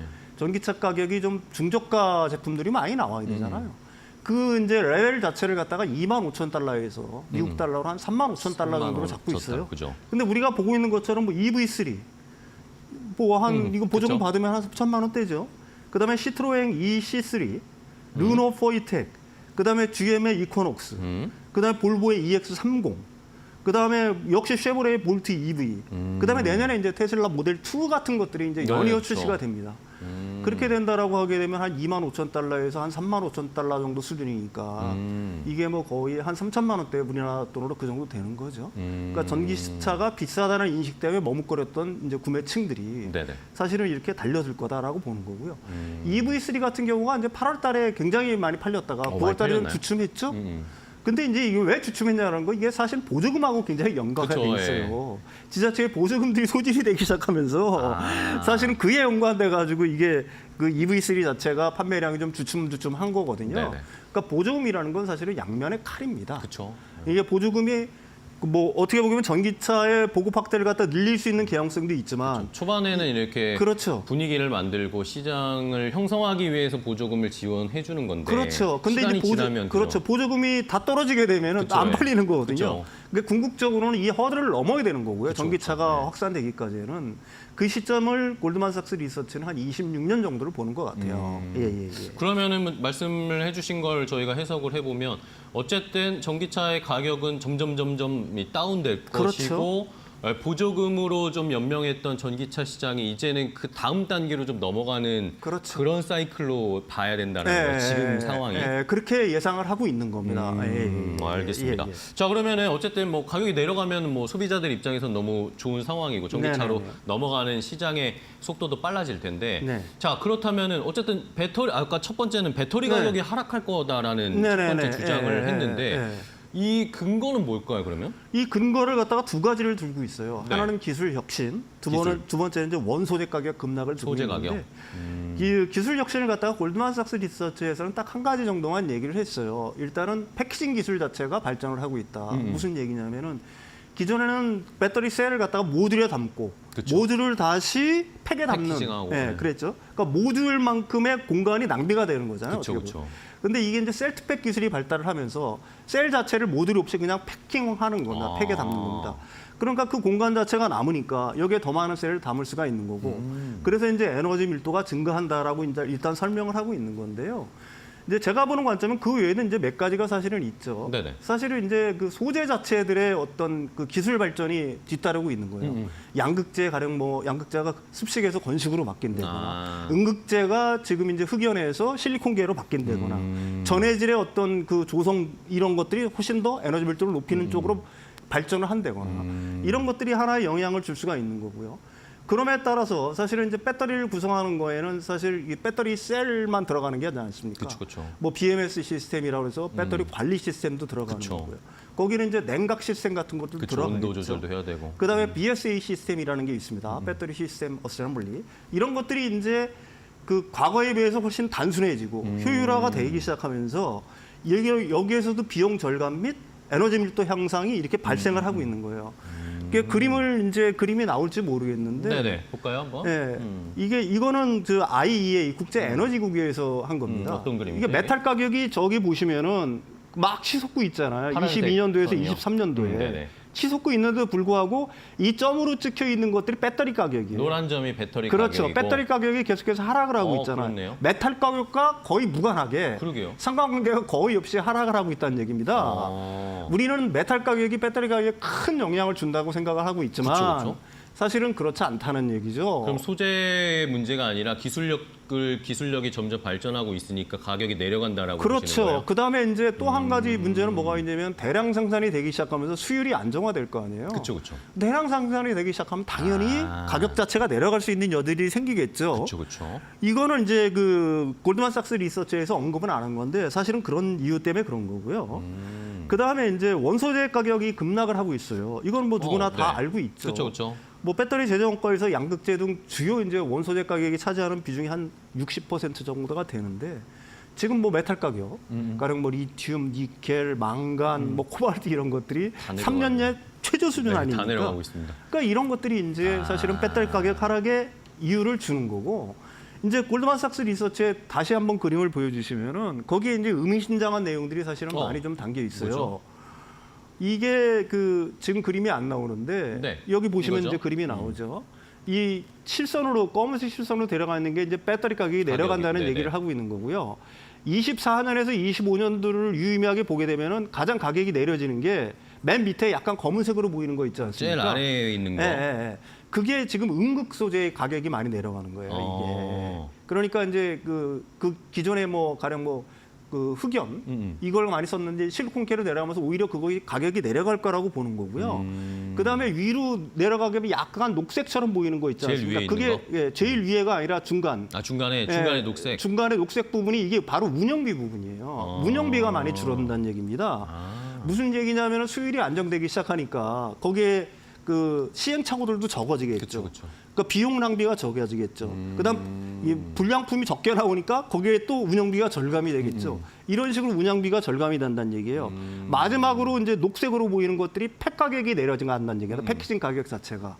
이런 것들이 모두가 조합이 돼가지고 배터리 가격이 뭐 26년에 한 $80 정도 선까지 내려갈 거다.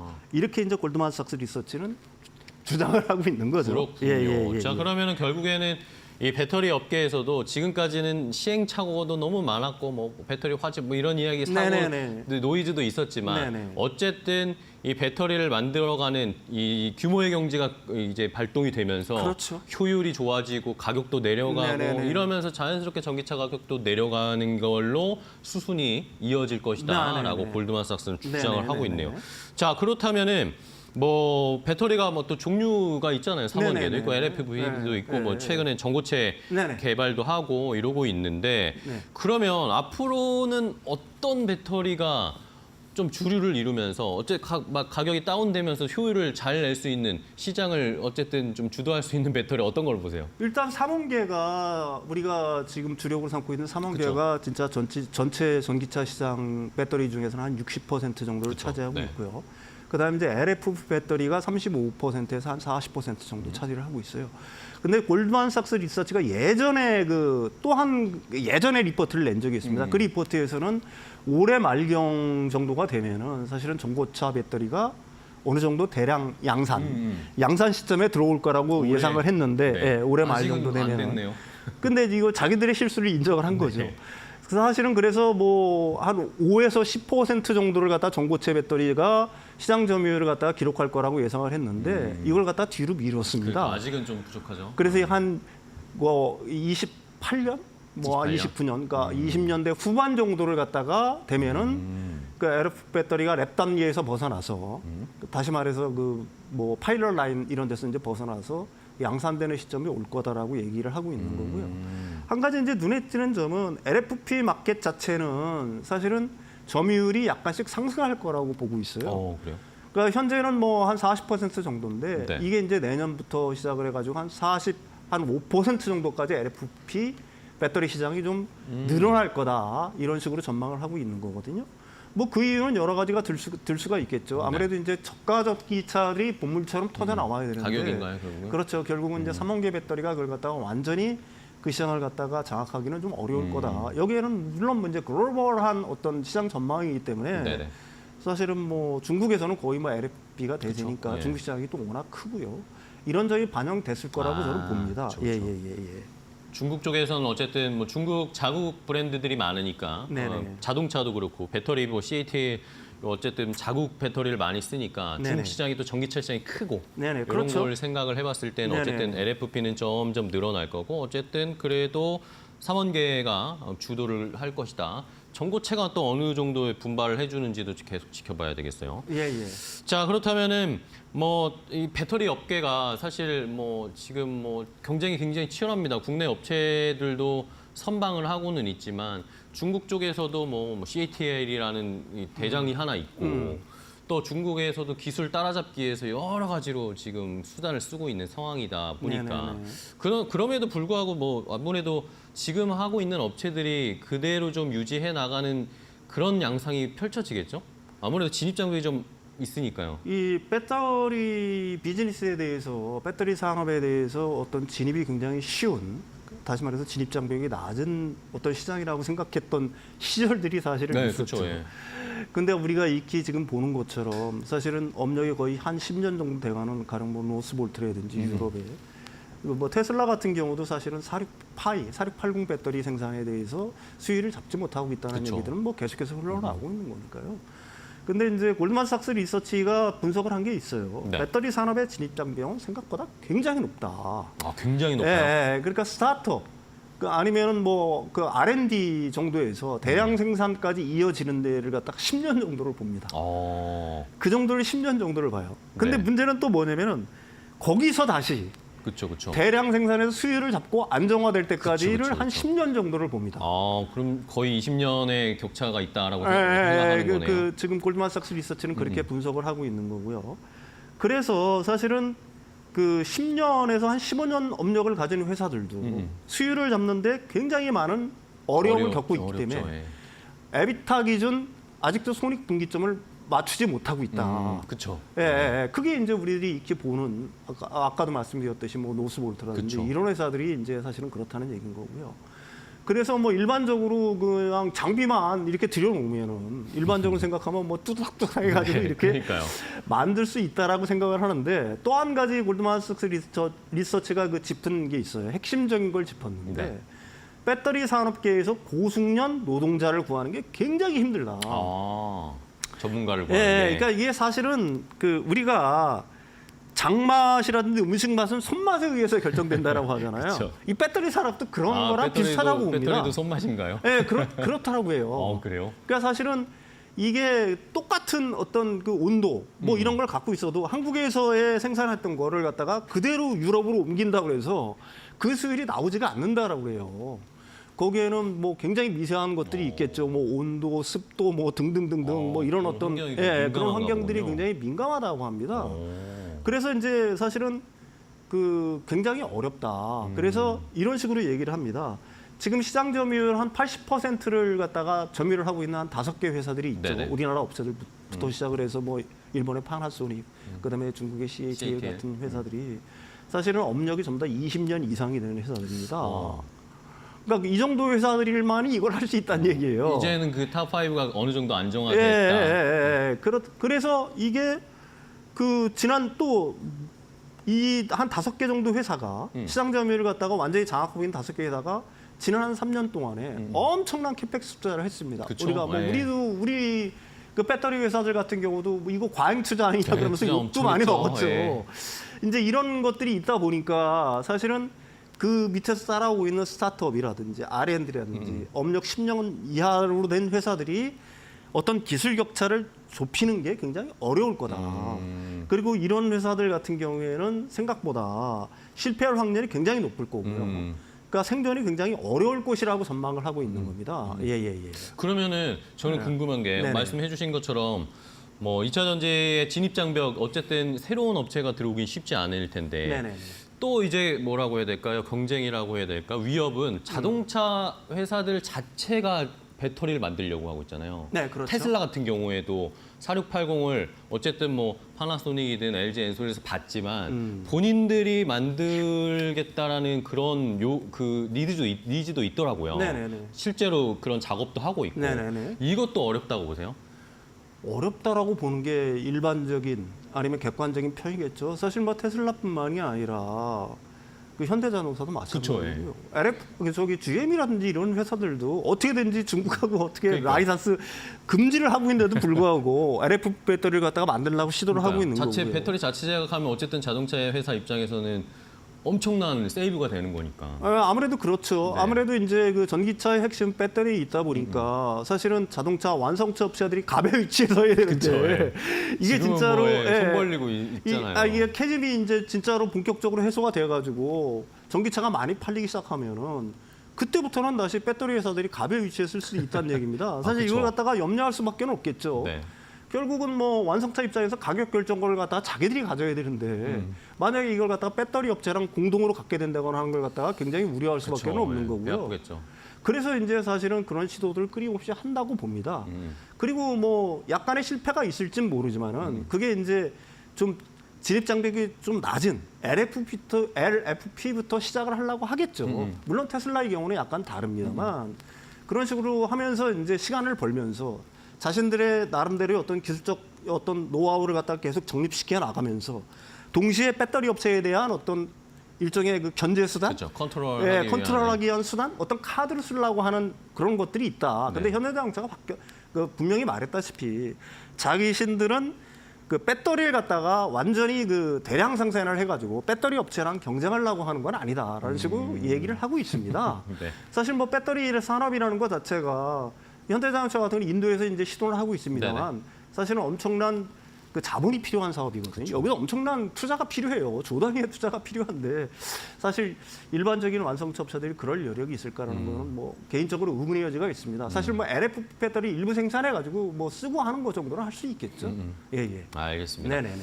자, 이렇게 뭐 배터리 업계 2차 전지, 전기차 관련된 이야기를 오늘 좀 해봤는데 뭐 때마침 또 어제 테슬라의 주가가 엄청나게 올랐고 뭐 현대차, 기아 어제 오늘 실적 발표하고 뭐 2차 전지 때마침 좀 반등을 해주고 있는데 앞으로 여러 모멘텀들 골드만삭스에서 긍정적으로 평가한 이 전기차 시장 정말 2년 정도 후에는 전기차의 시대가 완전 본격적으로 도래하게 될지 거기에 대해서 한번 좀 미리 투자하시는 전략 한번 잘 구상해 보시기 바랍니다. 자, 오늘 윤석천 경제평론가와 함께 이야기 나눠봤습니다. 오늘 또 자세하게 디테일하게 소개해 주셔서 감사하고 다음 시간에 또 뵐게요. 고생 많으셨습니다.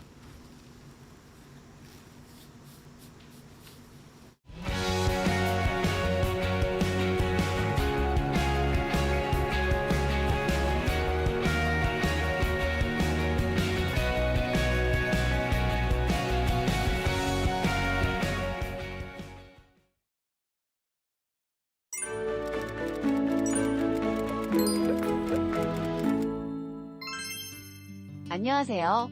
오늘은 임의적립금에 대해 자세히 설명해 드리겠습니다. 우선 임의적립금이란 무엇일까요? 임의적립금은 기업이 이익을 얻었을 때 그 이익을 법적으로 반드시 어디에 써야 한다는 규정 없이 스스로의 판단에 따라 적립하는 금액을 말합니다. 쉽게 말해 회사가 자유롭게 쌓아두는 돈이라고 할 수 있죠.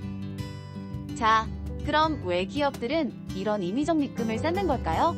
그 이유는 주로 두 가지입니다. 첫째, 미래의 불확실성에 대비하기 위해서입니다. 예를 들어 현재는 회사가 좋은 성과를 내고 있더라도 언제 경기 침체나 예기치 못한 손실이 발생할지 모릅니다. 이럴 때 대비해서 적립금을 미리 쌓아두면 어려운 시기에 자금을 활용해 회사를 안정적으로 운영할 수 있겠죠? 둘째, 임의적립금은 미래의 투자 기회를 잡기 위한 자금으로 활용될 수 있습니다. 예를 들어 회사가 신기술 개발을 하거나 새로운 사업에 투자하려고 할 때 이 적립금을 사용하면 외부에서 추가 자금을 조달할 필요 없이 내부 자금으로 성장 기회를 마련할 수 있습니다. 또한 임의적립금은 실무적으로 재무제표상에도 중요한 역할을 합니다. 재무제표에서 적립금이 많이 쌓여 있다는 것은 그 회사가 안정적이고 미래를 준비하는 데 있어 신중한 경영 방침을 가지고 있음을 보여줍니다. 이는 투자자나 금융기관의 긍정적인 신호로 작용할 수 있죠. 즉, 회사의 신용도가 높아지게 됩니다. 그리고 중요한 포인트는 법적으로는 이 적립금을 반드시 쌓아야 할 의무가 없다는 점입니다. 회사의 상황에 따라 자율적으로 결정할 수 있기 때문에 매 이익이 발생해도 꼭 쌓아야 하는 것은 아니죠. 마지막으로 임의적립금은 기업이 운영하는 방식과 경영 철학에 따라 그 활용 방안이 달라질 수 있습니다. 어떤 회사는 보수적으로 적립금을 많이 쌓아두고 일부는 더 공격적으로 투자하는 방식으로 운영할 수도 있습니다. 결론적으로 임의적립금은 회사가 자율적으로 적립해 미래에 대비하는 안전망과 같은 역할을 하며 재정적 안정성을 높이는 중요한 요소라고 할 수 있습니다. 오늘 설명이 도움이 되셨나요? 앞으로도 마켓나우 더 많이 사랑해주세요. 행복한 하루 보내세요.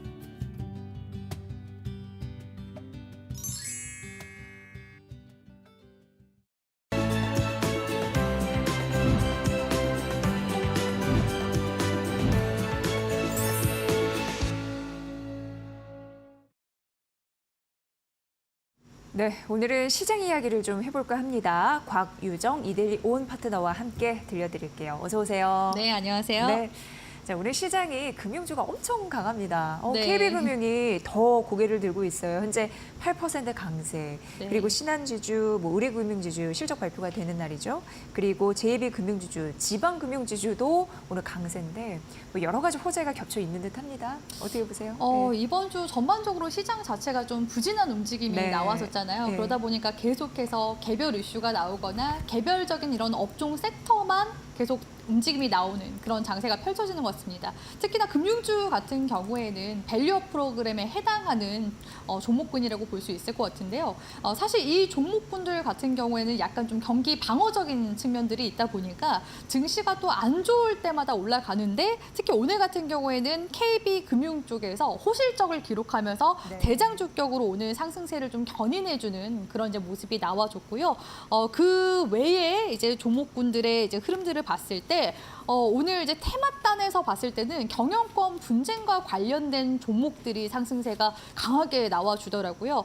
코스피 이제 시가총액 상위 종목 중에서 고려아연 같은 경우에는 네. 지금 현재 시간 기준으로 13위 정도에 코스피 13위 정도에 올라와 있는데 11위까지도 상승세가 나오기도 했었고요. 오늘 거진 상한가 부근까지도 육박하기도 했었습니다. 그런데 고려아연만 지금 올라간 거는 아니었고요. 오늘 같은 경우에는 또 한미 사이언스와 같은 지금 형제, 모녀 그런 경영권 분쟁을 겪고 있는 그런 이제 한미 그룹주들 같은 경우에도 움직임이 나와줬고 최근에 또 티웨이 항공과 대명소노 시즌도 경영권 분쟁을 겪고 있는 맞아요. 상황이잖아요. 이 기업들까지도 오늘 시장에서 상당히 좀 부각되는 그런 이제 움직임이 나왔습니다. 그 외에 사실 종목군들 같은 경우에는 계속해서 좀 지지부진한 움직임을 보여주고 있기 때문에 사실 트레이딩을 지금 하시는 분들 입장에서도 오늘 참 매매할 만한 종목이 없구나 네. 싶은 그런 장세가 펼쳐지지 않았나라고 보고 있거든요. 제가 이번 한 주간 움직임이 계속해서 이런 개별 모멘텀 위주로 좀 돌아갈 것 같다라고 해서 지난 월요일 파이널샷 마감 방송 통해서 브리핑을 도와드렸었는데 유감스럽게도 계속 좀 그런 움직임이 금요일장까지 이어지는 모습이었다라고 볼 수 있을 것 같고요. 아무래도 지금 시장이 좀 소강 상태로 접어들게 되면서 코스피 시장 같은 경우에도 1%대까지 장 초반엔 좀 강하게 좀 가주는 편이었었는데 지금 이제 올라갔었던 금융 종목들이 밑꼬리를 달면서 떨어지게 되면서 지금 전반적으로 강보합권대 지금 움직임을 보여주고 있습니다. 코스닥 같은 경우에도 오늘 지금 전반적인 약세 움직임이 시가총액 상위 종목들부터 시작해서 개별 종목들 단에서는 비슷하게 움직임이 나와주고 있거든요. 그렇기 때문에 지금 수급이 좀 부재한 그런 이제 상황 속에서 올라가고 있는 종목들이 반도체 지금 장비단 일부 종목들 이제 움직임이 좀 눈에 띄는 그런 정도의 지금 움직임이 나오고 있어서 장마감까지는 계속해서 이러한 혼조세 움직임이 계속 이어지지 않을까라고는 네. 보고 있습니다. 이러한 점이 사실 주식 투자자 입장에서는 굉장히 난해하고 투자하기 어렵고 그렇기 네. 때문에 그 결과물이 거래대금 감소고 뭐 이런 것 같습니다. 그러니까 지속적으로 한국 증시가 저평가될 수밖에 없는 흐름들 최근 요인에서도 찾아볼 수 있는데 오늘 이제 전반적으로 보면 삼성전자는 또 한 번 52주 신저가를 네. 보이면서 헤매고 있고 대신 SK하이닉스는 굉장히 실적 발표 나오고 또 향후 미래 전략 이런 부분도 네. 긍정적으로 받아들여지면서 AI 왕자에 대한 기대감은 올라가고 있고 반도체에서도 우리가 좀 희비가 확연히 좀 엇갈려서요. 네. 일단 SK 하이닉스부터 보자면 네. 지금 3분기 호실적을 기록을 했습니다. 지금 또 얼마 전에는 그 AMD AMD 쪽에서 차세대 AI 칩을 내놓기도 했었고요. 그리고 엔비디아의 그 블랙웰 같은 경우에도 1년치가 지금 완판이 됐다고 하죠. 보통 이런 시스템 반도체 쪽은 선 주문을 받고서 만드는 구조로 이어져 있기 때문에 HBM 쪽도 마찬가지로 그 흐름이 이어진다고 볼 수 있겠습니다. 지금 아직까지는 이 HBM 또 3에 있어서는 SK 하이닉스가 지금 8단도 양산하고 있죠. 12단까지도 거진 지금 독점적으로 양산을 하고 있기 때문에 블랙웰이 완판됐다는 것은 당연히 SK 하이닉스까지도 지금 거의 1년치 정도는 다 완판이 되어 있는 그런 상황이기 때문에 계속해서 관련 이제 모멘텀, 그러니까 엔비디아냐 비엔비디아냐, 그러니까 AI 칩이냐 비AI 칩이냐에 따라서 지금 시장이 확연하게 반도체 쪽에서도 엇갈리는 움직임이 나오고 있다라고 볼 수 있을 것 같습니다. 그래서 SK 하이닉스는 지금 이제 호실적을 내므로써 계속해서 사상 최대치 실적을 기록하고 있는 중이고요. 또한 5세대 HBM 12단 양산 수혜까지도 지금 현재 받고 있는 중이기 때문에 오히려 좀 더 탄력적인 반등 움직임이 계속 좀 두드러지게 시장에서 부각이 되는 게 아닌가라고서 보여지고요. 네. 그다음에 이제 삼성전자도 같이 함께 보면요. 삼성전자는 오늘도 지금 신저가를 기록을 하게 되면서 투자자별 매매 동향을 잠깐 살펴보도록 하겠습니다. 자, 지금 투자자별 매매 동향을 살펴보시면 삼성전자 같은 경우에는 외국인의 순매도세가 거의 한 달 내내 이어졌고요. 네. 개인들은 계속해서 순매수를 이어나가고 있는데 사실상 개인들은 이제 눈물에 물타기를 하고 있다라고 봐도 과언이 아닐 정도로 계속해서 지금 이 삼성전자를 받쳐주고자 하지만 결국 메이저 수급은 외국인과 기관한테 달렸다라는 부분이 주가에 여실없이 드러나는 것 같습니다. 지금 장중 상황의 이제 움직임 봤을 때는 외국인이 지금 좀 들어오는 모습은 감지가 되고 있거든요. 근데 이 같은 움직임이 지난 수요일에도 비슷하게 움직임이 나왔었어요. 장중에는 이제 외국인이 들어왔지만 동시호가 기준으로 해서 다시금 외국인이 싹 빠져나가는 그런 움직임이 나왔기 때문에 사실상 이제 외국인 순매수가 다시금 3거래일 정도 연속으로 잡힌다라고 친다면 삼성전자의 반등을 우리가 기대를 해볼 수가 있겠지만 지금 오늘처럼 이렇게 또 신저가로 가고 있는 와중에 장중에 지금 외국인 수급이 들어온다고 한들 그 흐름이 강하지 못할 가능성이 높거든요. 네. 그렇기 때문에 우리 시청자분들이 지금 삼성전자 눈물의 그 삼성전자 반도체 그 반성문 이슈도 있었잖아요. 예, 그래서 예. 지금 파운드리 같은 경우에도 뭐 TSMC에 밀리고 지금 거기에다가 메모리 같은 경우에는 최강자 자리까지도 지금 SK 하이닉스에 지금 내줘야 할 판이기 때문에 지금 조금 시차를 두고 좀 지켜봐야 될 것 같습니다. 그렇기 때문에 삼성전자 쪽에서도 파운드리 3나노 건너뛰고 이제 2나노 쪽에 승부를 보겠다라고 이야기를 하고 있는 상황이고 그리고 이제 내년에 사실 승부처는 HBM4거든요. 그렇기 때문에 HBM 지금 3 거의 이 부분 테스트 통과에 대한 부분이 지금 3분기는 지금 아예 지나가 버렸고 지금 4분기까지 질질 끌고 있는 상황이기 때문에 향후 지금 HBM4에 지금 또 승부를 걸겠다라고서 이야기를 하고 있는 만큼 계속해서 지속적으로 들어오는 모멘텀은 있다고 보여지고요. 레거시 반도체 쪽 같은 경우에는 지금 올 한 해 내내 계속 회복 국면에 있는 시기입니다. 근데 이 회복 국면이 내년까지는 계속 좀 이어지게 될 가능성이 높기 때문에 결국에는 시간 문제가 되지 않을까라고 보고 있어서 말씀드린 키포인트는 외국인 순매수가 적어도 한 2, 3거래일 정도 연속으로 이어지는가 그 부분이 바닥을 다지는 데 있어서도 가장 중요한 열쇠가 될 것으로 보고 있습니다. 네, 그 SK 하이닉스가 엔비디아의 HBM 이제 거의 뭐 독점 공급 우리 기업에서 이렇게 하잖아요. 근데 그런 현상이 지속되면 SK 하이닉스가 HBM으로만 내년 영업이 뭐 25조 원까지 뭐 기록할 것 이런 예상까지 나오더라고요. 그러니까 어마무시한 현재 세력을 좀 구축하고 있는 거고 좀 특이할 점은 증권사에서 좀 목표 주가가 엇갈리고 있습니다. 왜냐하면 하나투자증권 같은 경우에는 목표가 7% 내리고 교보증권은 오히려 19% 올렸거든요. 근데 어쨌건 그 목표 주가는 26만 원이더라고요. 내리고 네. 올려도 그 부분을 좀 참고해 보시면 좋을 것 같고요. 자, 다음에 이제 원전 이번 주에 요 이슈가 또 많이 부각이 됐습니다. 소형 원전, 미니 원전이라고 보면 되는데 크기도 작을 뿐만 아니라 대형 원전을 어떻게 보면 이제 원자력 캡슐에 놓는 그런 느낌이잖아요. 네. 관련주 뭐를 보면 좋을지 대표적으로 두산 에너빌리티가 있죠. 네, 예. 저는 이제 두산 에너빌리티를 가장 사실 대장으로 보고 대장주, 있고요. 예.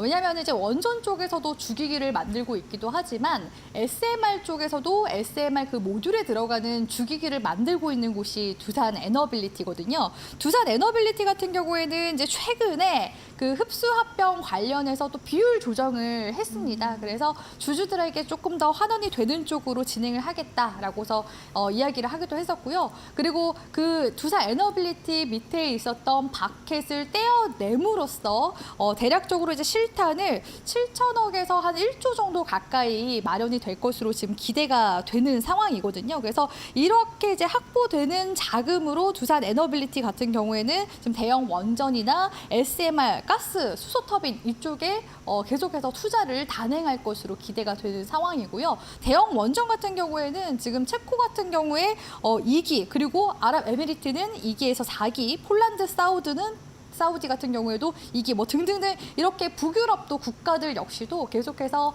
원전을 다시 활성화시키기 위해서 계속해서 또 법안을 개정하고 있는 중이기 때문에 향후 또 들려오는 그런 수주 소식들 계속 기대감 가져가 볼 수 있는 부분이거든요. 그렇기 때문에 지금 이제 업계 쪽에서는 총 이 대형 원전 관련해서는 10기 정도의 수주 가능성을 지금 예상을 하고 있는 상황이고요. SMR 같은 경우에는 향후 5년간 62기의 수주를 지금 현재 목표로 보고 있다고 합니다. 그렇기 때문에 연 20기 규모의 이제 SMR 제작 시설을 지금 이제 확충을 하게 될 가능성이 굉장히 높은 상황이라고 볼 수 있을 것 같고요. 최근에 지금 뉴스케일 파워와 함께 루마니아 쪽에 그 뉴스케일 파워가 한 50조 가량의 지금 수주 계약을 따는 상황이거든요. 거기에 지금 두산 에너빌리티로 협력 관계에 있기 때문에 향후에 그런 이제 수주에 대한 낙수 효과가 2조 정도까지도 같이 함께 미쳐질 가능성이 높기 때문에 두산 에너빌리티의 향후 모멘텀은 굉장히 탄탄하다라고 볼 수 있을 것 같고요. 이번 주 같은 경우에는 지난주부터 계속해서 원전 관련 이슈가 들어와서 한번 이제 갭으로 떴습니다. 근데 그 갭을 한번 메워준 상태에서 지금 행보로 가고 있기 때문에 여기서 지금 좀 업황 관련해서 관련 소식들이 지금 지속적으로 들어오는 만큼 관련해서 추가적인 시세가 한 번 더 강력하게 나와준다면은 역시나 또 대시세에 대한 가능성도 지금 엿볼 수 있는 구간이거든요. 기술적인 패턴으로 봤을 때는 지금 헤드앤숄더에 해당합니다. 근데 보통 이런 기술적인 패턴에서 돌파 여부는 업황 사이클이 굉장히 중요하거든요. 그렇기 때문에 지금 현재 시점에서는 돌파까지 한번 노려보는 쪽으로 진행을 해보시면 좋을 것 같고요. 그리고 이제 SMR 관련해서 이제 중소형주 관련해서 저는 이건 개인적으로 좀 리뷰를 도와드리고 싶어서 가지고 온 종목인데 네. BHI 이 종목 같은 경우에는요, 제가 이슈레이더 시간에도 한번 이제 브리핑을 도와드렸던 종목인데 과거에 이제 SMR 관련된 우리 한국의 SMR 관련된 국책 사업에 계속 참여를 했었던 여러 이제 이력들을 가지고 있는 기업입니다. 국내 최대 배열 회수 보일러 제작 업체라고 볼 수 있을 것 같은데요. 최근에는 수주 실적 소식이 계속해서 들려오고 있더라고요. 올해 같은 경우에는 9,500원을 기록하면서 신기록을 경신하기도 했었고요. 올 연말까지는 1조 3천억대까지 지금 수주 목표를 하고 있으니까 추가적인 이제 수주에 대한 부분들도 기대를 해볼 수가 있을 것 같다라고 말씀드릴 수 있을 것 같고요. BHI 일단 시세가 최근에 또 강력하게 한번 나왔었기 때문에 흐름을 잠깐 살펴보면요. 지금 이제 전고점 구간대까지 올라왔습니다. 그런데 오늘 구간 같은 경우에는 단봉 형태거든요. 근데 말씀드렸다시피 지금 업황이 좋아요. 두산 에너빌리티도 지금 헤드앤숄더, BHI 같은 경우에도 지금 쌍봉 구간 형태로 지금 저항을 지금 좀 주고 있는 상황이거든요. 만약에 이제 다음 주에 또 추가적인 이런 원전 관련된 모멘텀이 들려온다 한다면은 또 추가적인 시세도 내줄 수 있기 때문에 제가 봤을 때는 지금 월봉 흐름으로 봤을 땐 과거 이제 2012년도, 2009년도 구간대 기준으로 봤을 때는 16,000원 구간대까지도 지금 상단 매물대가 열려 있는 상황이거든요. 그래서 추가적인 좀 이런 모멘텀을 기다리면서 단기 관점으로도 또 추가적인 흐름들 기대해 볼 수 있기 때문에 BHI까지 우리 시청자분들이 대형주와 중소형주 각각 투자 관점과 트레이딩 관점으로 흐름을 살펴보시면 좋을 것 같습니다.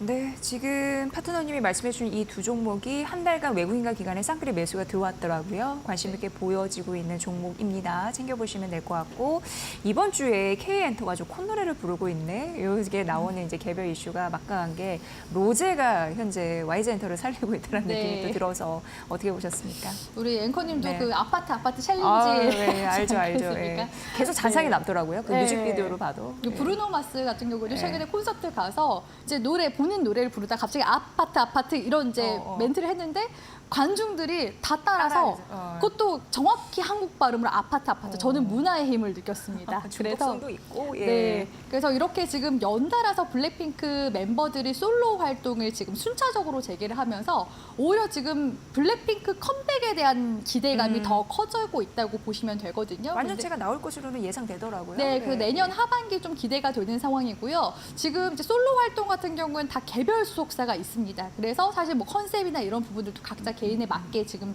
진행이 되고 있고요. 완전체 활동은 YG 엔터테인먼트 그 원래 주 소속사에서 할 예정이기 때문에 YG 엔터까지도 최근에 다시 주가가 저점에서 좀 올라오고 있는 모습들이 관측이 되고 있습니다. 다만 YG 엔터 같은 경우에는 최근 이제 주주들 간에 있어서는 커뮤니티에서 막 상장 폐지 서류라든지 안 좋은 이야기들이 굉장히 많이 나오고 있어요. 그 이유가 뭐냐면 YG 엔터 쪽에서 올 2월 달에 주주 환원에 대한 공시를 했었거든요. 그런데 지금 손실이 나고 있는 상황이다 보니까 주주 환원을 할 수가 없는 상황이고 그 와중에 그 양현석 프로듀서 같은 경우에는 상반기에 그 받은 연봉 같은 경우에 한 14억 정도 된다고 하더라고요. 그렇기 때문에 지금 말 많고 탈 많기도 하지만 결국 엔터주의 본질은 아티스트에 있지 않겠습니까? 그래서 지금 이런 블랙핑크의 기대감과 함께 최근엔 또 21까지도 15년 만에 다시 완전체로 모여서 콘서트도 지금 성공적으로 마쳤고요. 다시금 또 시장에서 또 주목하고 있는 아티스트들 계열이기 때문에 이런 이제 슈퍼 IP의 컴백에 대한 기대감이 지금 현재 엔터 쪽에도 들어오고 있는 만큼 YG 엔터 다시금 계속 주가 반등이 이어질 수 있을지 주목을 해보시면 좋겠고요. 사실 지금 YG 엔터가 그렇게 적자를 좀 내고 있기 때문에 부담스럽다 하시는 분들은 안정적으로 지금 그래도 탄탄하게 성장세를 보이고 있는 SM을 주목해 보시면 좋을 것 같습니다. 특히 4세대 대표 걸그룹인 에스파 같은 경우에는 최근에 위플래시를 미니 앨범을 지금 발매를 하기도 했었고요. 11월 달 같은 경우는 NCT 드림의 또 새로운 신규 앨범도 공개가 될 예정입니다. 더 중요한 거는 이제 앞으로 신인 파이프 라인에 대한 부분들도 중요할 텐데요. 올해 이제 4분기 신인 걸그룹과 함께 내년에 신인 보이그룹이 지금 예고가 되어 있는 상황이고요. 영국의 디어 앨리스까지 가세한다면 충분히 확장성까지도 노려볼 수 있는 엔터 기업이기 때문에 안정적인 그런 이제 재무와 이런 신인 파이프라인을 기대한다면 SM 우리 시청자분들이 주목해 보시면 좋을 것 같습니다. 네, 뭐 21 같은 경우에도 최근 어떤 프로그램에 나와가지고 완전체로 노래 부르는 모습을 봤는데 굉장히 성숙미가 물씬 나오더라고요. 예, 그런 또 색다른 매력을 또 좋아하시는 것 같습니다. 이번 주 같은 경우에 코스피가 2,600선을 사수할 수 있을까 싶었는데 약간 부족하지 않나 싶은 상황입니다. 다음 주 이런 흐름들이 좀 이어질까요? 어떻게 보십니까? 일단 지금 미 대선이 다가오고 있잖아요. 그럴수록 시장의 불확실성이 더 가중되지 않을까. 그렇다면은 코앞이에요, 코앞. 네, 그렇다면은 시장 자체가 일단은 퍼포먼스가 크게 나오지 못할 가능성이 높아요. 그래서 보통 미 대선이 끝나고 나서 한 2개월 정도 그동안 글로벌 증시가 올랐었던 거를 기대를 해본다면 지금은 좀 숨고르기를 우리가 바라봐야 되지 않을까. 근데 지금 실적 시즌인데 불구하고 종목들 보면은 거진 다 개별 모멘텀 아니면 전쟁 관련 테마주 위주로 흘러가거든요. 그래서 이러한 지금 또 다음 주엔 대형 이벤트가 부재하고 실적에 대한 그런 이제 부분들만 남아있는 상황이기 때문에 계속해서 이런 모멘텀 장세가 이어지지 않을까라고서는 전망하고 있습니다. 네. 자, 어려운 장세. 그러면은 어떤 종목을 관심 있게 보면 좋을지 여기에 대해서도 시장을 바라보는 관점을 읽을 수 있을 것 같습니다. 네, 그나마 지금 이제 기대해 볼 수 있는 거는 또 실적 모멘텀 그래도 기대를 해보자라는 측면에서 왜냐면 오늘 KB금융 같은 경우도 상승세 나왔잖아요. 8%. 네, 그래서 11월 7일경쯤에 이제 실적이 발표가 되는 게임주 크래프톤 가지고 왔는데요. 지금 게임주들 중에서는 거의 뭐 넥슨과 크래프톤만 지금 호실적이 예상되고 나머지 기업들 같은 경우에는 그렇지 못한 상황인데요. 일단 크래프톤 같은 경우에는 대형 지금 IP를 또 보유하고 있죠. 배틀그라운드 기반으로 한 또 IP가 계속해서 지금 흥행에 성공하고 있는 데다가 거기다 또 신규 신작 다크앤다커 모바일과 인조이 같은 경우에도 이번에 또 게임스컴에 한번 출시가 됐었어요. 네. 그래서 그런 관련 또 신작 출시에 대한 기대감까지 지금 점쳐지게 되면서 작년 하반기부터 지금 하반기까지 계속해서 1년 동안 주가 움직임 잠깐 한번 보면요. 지금 상승 채널로 움직임이 나오고 있는 모습이 관측이 되고 있거든요. 그래서 제가 봤을 때 이 상승 채널 구간대 기술적인 움직임 이탈하지 않는다면은 추가적인 움직임도 기대해 볼 수 있지 않을까 싶고요. 지금 최근에 단기적으로 쓰리봉이에요. 여기서 아무튼 호실적에 대한 부분만 지금 뭐 동남아시아나 인도 쪽에서 계속해서 매출이 또 잘 나고 있거든요. 돌파하게 된다면 한 40만 원 구간대까지 목표가 볼 수 있지 않을까라고 보여지고요. 손절가 같은 경우에는 전저점 구간대 기준으로 31만 5천 원 구간대 잡아드리도록 하겠습니다. 네, 실적은 잘 나올 것 같고 왜 우리가 펍지라고 얘기하잖아요. 배틀그라운드 약자, 고 트래픽도 우상향을 보이고 있더라고요. 참고해 보시면 될 것 같습니다. 이번 주 시장 좀 정리해봤고요. 다음 주 증시 전략도 전해드렸습니다. 곽유정, 이데일리 온 파트너였습니다. 고맙습니다. 네.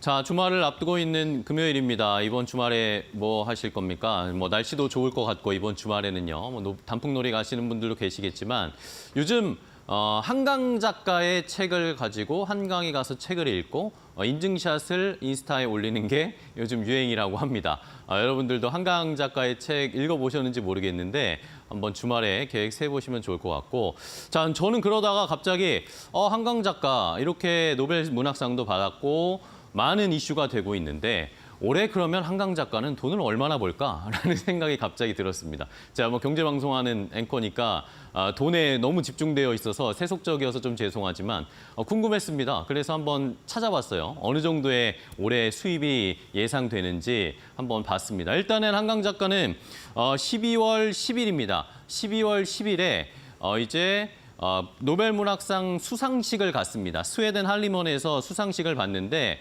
노벨 문학상 수상자들은 그 수상을 할 때 그때 스웨덴에서 1시간 정도의 강연을 한대요. 어떤 메시지를 전하고 이 책을 쓰게 된 배경과 그런 메시지를 전하기 위해서 지금 한강 작가가 노벨 문학상 수상식에서 강연을 준비하고 있다라는 그런 이야기, 정보를 저도 들었습니다. 자, 그런 상황에서 과연 그럼 한강 작가는 올해 어느 정도의 수입을 올릴 수 있을까요? 일단은 한강 작가에게 상금이 오고 있습니다. 자, 노벨 문학상 이 자체적인 상금으로 1,100만 스웨덴 크로네를 받게 됩니다. 우리 돈으로 치면 한 14억 원 정도, 14억 조금 안 되는 정도의 금액인데 이게 뭐 우리나라에서는 전체다가 비과세랍니다. 그러니까 세금 떼지 않고 바로 한강 작가에게 14억 원 정도가 입금이 되겠죠. 그리고 얼마 전이었죠. 상반기에 삼성 호암상 예술상을 수상했습니다. 거기서도 삼성그룹이 3억 원 정도의 상금을 줬고요.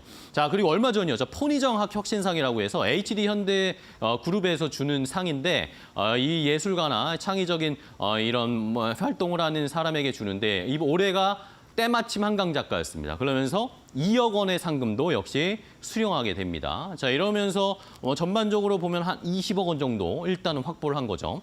자, 여기에다가 한강 작가의 책이 엄청나게 지금 팔려 나가고 있잖아요. 국내에서도 벌써 100만 부가 넘어섰고 올해 연말까지 200만 부도 판매가 넘어갈 거다. 그런 이야기들이 나오고 있는데 불티나게 팔리는 한강 작가의 책, 한강 작가는 인세를 얼마나 받을까요? 국내 인세는 일단은 뭐 말씀드린 것처럼 판매가 100만 부 이상, 거의 200만 부 가까이 예상이 되는데 기본적으로 평균적으로 한 권이 한 15,000원이라고 생각을 하면 가장 이제 탑급 작가에게 인세가 한 10% 정도로 떨어진답니다. 그러니까 한 권당 한 1,500원이 떨어지겠죠. 근데 100만 부면 15억 원 정도는 확보를 할 수 있을 것 같고 만약 200만 부까지 넘어가게 되면 2배가 되겠죠. 더블 30억 정도까지 인세를 받을 수 있을 겁니다. 해외 인세는 어떨까요? 해외에도 지금 많은 팔리는 판매가 되고 있는데 유럽 쪽에서 특히 많이 팔리고 있답니다. 유럽에서는 근데 책이 우리보다는 약간 비싸요. 15에서 20유로 그러니까 2만 원에서 2만 5천 원 정도가 되는데 해외 인세는 약간 비율이 떨어집니다. 해외 인세는 한 6% 탑급 작가가 받는다고 하니까 판매 부수는 아직 뭐 집계가 되지 않고 있으니까 이런 것들을 봤을 때도 수억 원 플러스 알파로 더 들어오지 않을까 생각이 됩니다. 자, 그럼 총합을 내볼까요? 총합을 내보면 이렇게 상금이 한 20억 원 정도, 국내 인세 30억 원 정도 맥스, 해외 인세 플러스 알파 하면 한 50억 플러스 알파는 올해 한강 작가가 수입으로 얻을 수 있지 않을까라는 대략적인 계산을 해봤습니다. 자, 이렇게 뭐 제가 돈 계산, 돈돈돈, 책 이야기, 문학 이야기 안에 돈돈돈 한 얘기를 너무 많이 했는데 이 한강 작가가 어쨌든 우리 문학사에 큰 영향력을 미쳤잖아요. 이제 작가도 글 열심히 쓰면 돈 잘 벌 수 있는 이런 작가들이 계속 출연하면서 우리 작가들도 이제 앞으로 작품 활동에 집중할 수 있는 그런 세상이 오길 기원하면서 오늘 앵커 브리핑 전해드렸습니다. 네, 이번 주는 뭐 반도체 실적이나 경영권 분쟁이나 중동의 리스크, 뭐 지하철 네. 리스크 이런 개별 이슈 때문에 오르고 내리는 흐름들이 또 연출이 됐습니다. 다음 주는 이제 미국 대선 저희도 준비를 하냐고 굉장히 그러게요. 바쁘겠네요. 네. 자, 점점 바빠지겠습니다. 시장이 또 어떻게 변할지 저희도 자세하게 대응책을 알려드리도록 하겠습니다. 마켓나우 1부, 2부 오전 정리해드렸는데요. 저희는 다음 주에 더 좋은 내용 가지고 찾아뵙도록 하겠습니다. 시청해주신 여러분 고맙습니다.